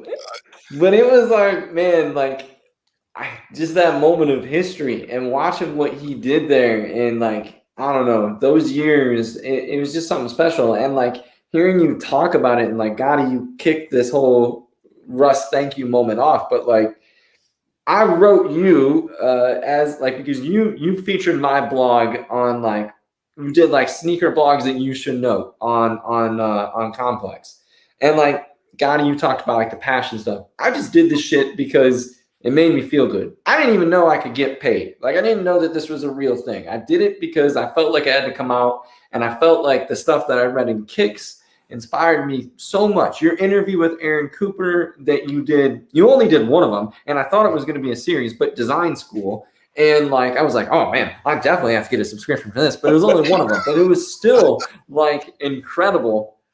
But my point to you is like, I sent you an email after you featured me on the blog, and then, or you featured my blog on Complex, but man, like, you have been like a key element to my life that I can promise you, Brett Gollif as like a designer doesn't exist without the stuff that you did. And then even like my first media trip ever was the Jordan 2012. And you asked a question there, and then Tinker referenced the question back to me. And like, I had met Tinker for like, we had been emailing, but I had met him for the first time then. And then that kicked off a conversation, and I will never, ever forget any of that in my life. And then to have Nick pull me into Complex and be able to pick your head and ask you about like random obscure Air Jordan 9 sketches that you got your hands on and stuff like that. Like, you don't know how much that made his day, Russ. Yo. I know, knowing Brett, that probably made his fucking day to get some of these questions answered. But it's funny, I wasn't at that game with the ones, but I have 2 credentials hanging on the wall behind me. And like, one is the first finals game I ever went to, which was the game that the Bulls held the Jazz to 54 points. Yes. Which was the only finals game I went to during the Jordan era, which was quite the game to go to. Yes. And the other one is the 98 All-Star game at the Garden. Oh, Jesus. Which was the second All-Star game I ever went to. First was so that's Cleveland. him and Kobe. Him and Kobe in home city.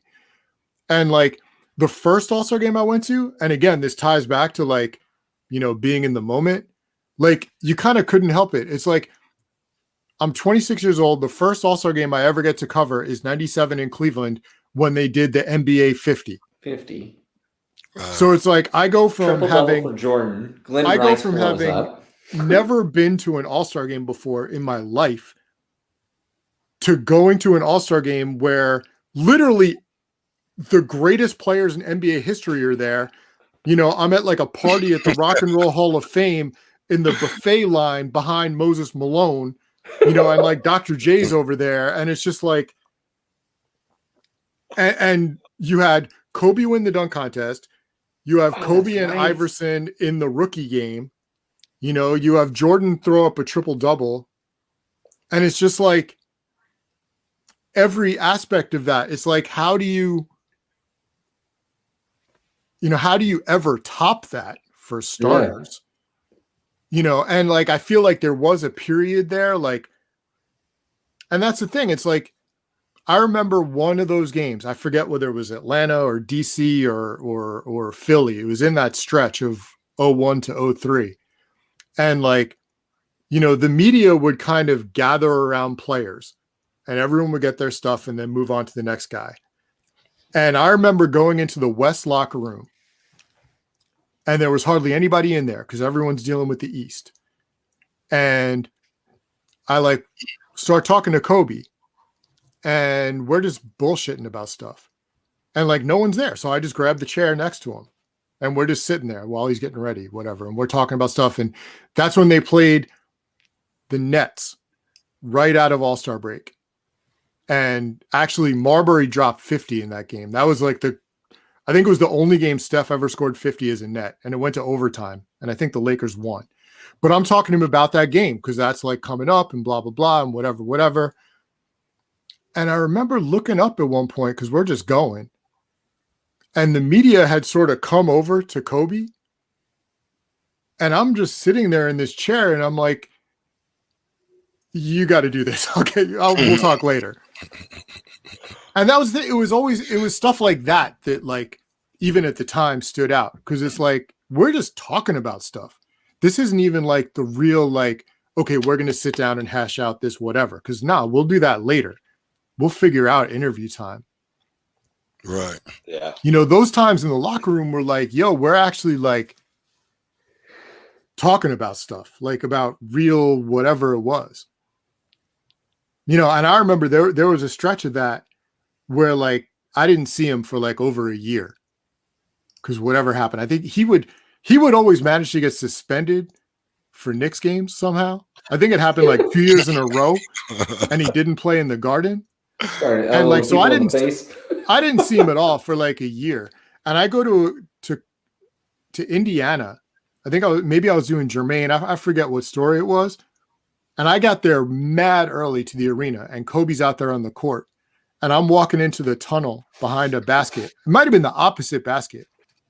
And he sees me and yells my name out. I haven't seen him in a year. And it's like, that sort of stuff was just always like mind blowing. It's like, wait a minute, he knows who I am.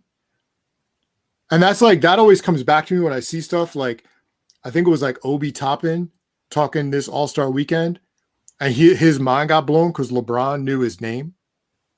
And I'm like, yo, I know exactly how that feels. And part of me is like, yo, dude, like you're in the NBA. You were like a top 10 pick. Of course he knows who you are. Yeah, he's studying you. But I still know, like, but at the same time, I can totally relate to that because it's like, wait a minute, Kobe Bryant knows who I am. Yeah. You know, even though at that point I'd interviewed him like God knows how many times or whatever. Ray Allen, and going back to that book because it's fresh in my mind, Ray Allen tells about the first time that they played Jordan, and Jordan knew him, called him by his first name when they went to tip off. He was like, "Good luck, Ray. Welcome to the NBA, Ray," or something like that. It kind of blew his mind. Huh? So you can fuck with him. Yeah, I mean, we know what it was on Mike's end, but from Ray's side, it was like, "Oh shit, he knew my name. I'm here."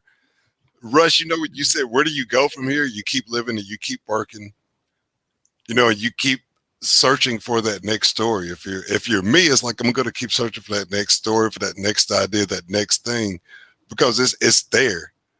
You know what I mean? Like there's yeah. And I mean, look, like it was even better for people like us because like Kobe would know who I was, but then he wouldn't go drop like 38 on me.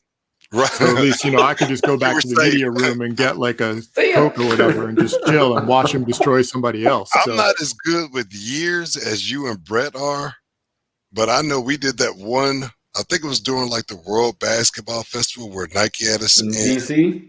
No, not in DC. The New York part of it. Oh yeah. Maybe. I don't remember. All I know is Jordan came into some park. Yep. And you're talking about having to sit down and talk to Mike. Like I was trying to take pictures of Mike, and my hands were just shaking.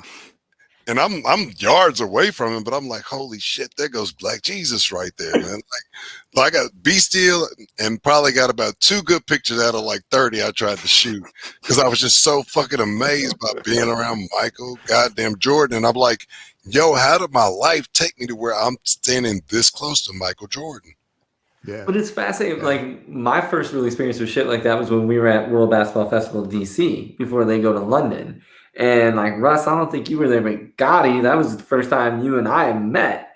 And like we were at KD's, like the park that KD came up on. And like, oh my God, watch it. And for me, like I was kind of like, that was pre-KD. Like KD was getting big, but he's not like KD now. And watching that happen and watching you, like, because I was like, well, I don't know what I'm doing here. Like, every time that I got by then I was a pro. I went up to John Thompson. Exactly. I was like, yo, I'm not. You were chilling with John Thompson. I was like, I'm not letting this woman go by. I'm a Syracuse guy. My dad is a John Thompson, Georgetown guy. I was like, I've been watching this man since I was a little bitty kid. There's no way I'm not going to let this moment pass me by where I don't go up and talk to him and tell him what he meant to my dad and me. So I was like, yo, I'm going, I'm talking to fucking John Thompson. And I'm glad I did. I still got the picture. You know, when he passed a couple of months ago, I think I reposted the picture on Instagram. But you definitely had those wild moments. And I got thousands of them, just like everybody else. Like, it's great that you are a fan. And I always think about the idea that for me in my situation, it's always been shoes and music. They've always been my number one loves. Like they've always battled. And as soon as one of them falls out, like the other one picks up. But shoes and music have opened so many doors for me throughout my life. Like I never let any sneakers raffle or whatever the fuck ever discourage me. Like right now, I don't need to buy anything. Instead of dealing with all of the hassle that it is right now, and also when you're dealing with quarantine or going through the pandemic, you suddenly start to realize, number one, I don't wear half of these shoes or 3/4 of these shoes. And also even bigger than that, it's like, yo, these things don't mean a fucking thing. Yeah. Like a few of them like really mean something to me, like, but the rest of them, they don't mean as much. So like right now when everything is so hard to buy and it's like you're getting frustrated, I tell people like, yo, just look in your closet. Yep. Like quit looking for the next thing to buy. Just look in your closet, find the stuff you appreciate and grab it. And Russ, like what you're doing, like I've seen where you wrote something for, I think GQ, where you talked about how you were slimming down your collection. Once you go through some of this stuff and you start to realize like, yo, the only pairs that I really wear are like these 6, to be quite honest with you. then there may be 4 or 5 more that have those true memories for you. Then the rest of them is like, yo, you're buying excess. Like I've had it, I've enjoyed the memory, I loved it. It's time to let it go, and let me just move on to the next thing. No, it's been, I mean, during this, like I've been going shopping in my storage unit. I'm just like, I already got all this stuff. Like it's time to like thin it out. And like I said, if I'm going to wear it now. Wear it now, because let it go. None of it's guaranteed. Like you may not get to wear it next week or 10 years from now, like you're thinking. Like wear it now and enjoy it, because none of it's promised. But and it's all, guys. So we've been going for 3 hours, and I'm going to hop in and wrap this real quick, because one of the things I think, like to a conversation Gotty and I had a couple months back, right? I hope that all the people that have tuned in for this, that have stuck through this, realize that like all these conversations have literally nothing to do with the shoes. And especially in a time when, you know, the pandemic is ravaging people's lives, I appreciate you guys and a lot of the people that are listening and watching and that have supported all of us collectively for the past decades, because they care about us. I care about you guys more, to send you a text message and say, yo, are you all good? As opposed to have the conversation about shoes. And I think this has been incredible.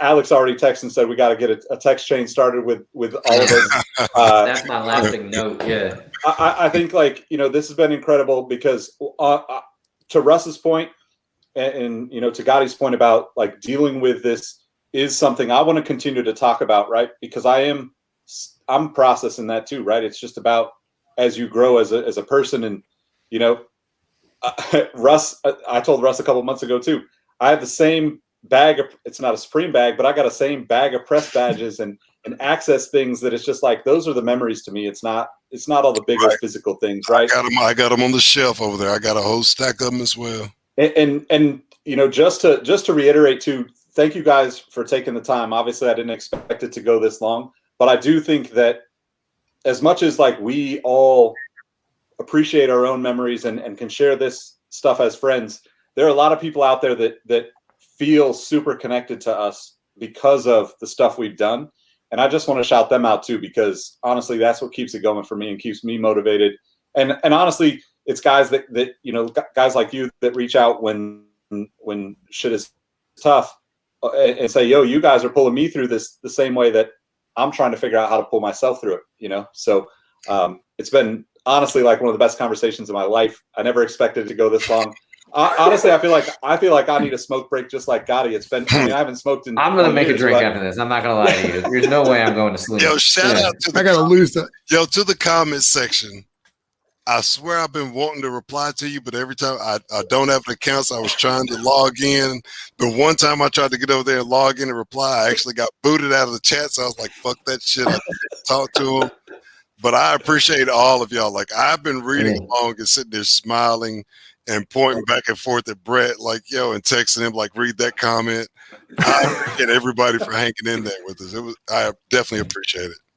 Yeah, this was a blast, guys. And honestly, hopefully at some point we can do it again. And, you know, pipe dream for me would be able to do this in person and really catch up, you know, once it's safe to do so and once everybody feels comfortable with it, right? So we'll do it next year, North by Northwest. Yeah, let's do it. I'm down. We'll figure it out. Yeah. But again, thank you guys. Thanks everybody for tuning in and watching. I'm kind of on this marathon schedule, so I've only got about 8 hours before I get back on here and do it again tomorrow. So good luck, but Nick. It's going to be fun. We're going to have a bunch of great conversations. And Goodwood. Oh man, that's a whole conversation. The compound one. Goodwood. Oh my god, I haven't heard that in a long time. I think this was like one of 25. I should be able to sell it for like $5,000. Close to, yeah, or like $5. Probably. No, I'm keeping that one forever. All right, guys. Honestly, love you guys. Appreciate you guys so much. Have a wonderful evening. Can't wait to talk to you guys. Thank you all. Good to see you guys. Peace. Later, guys.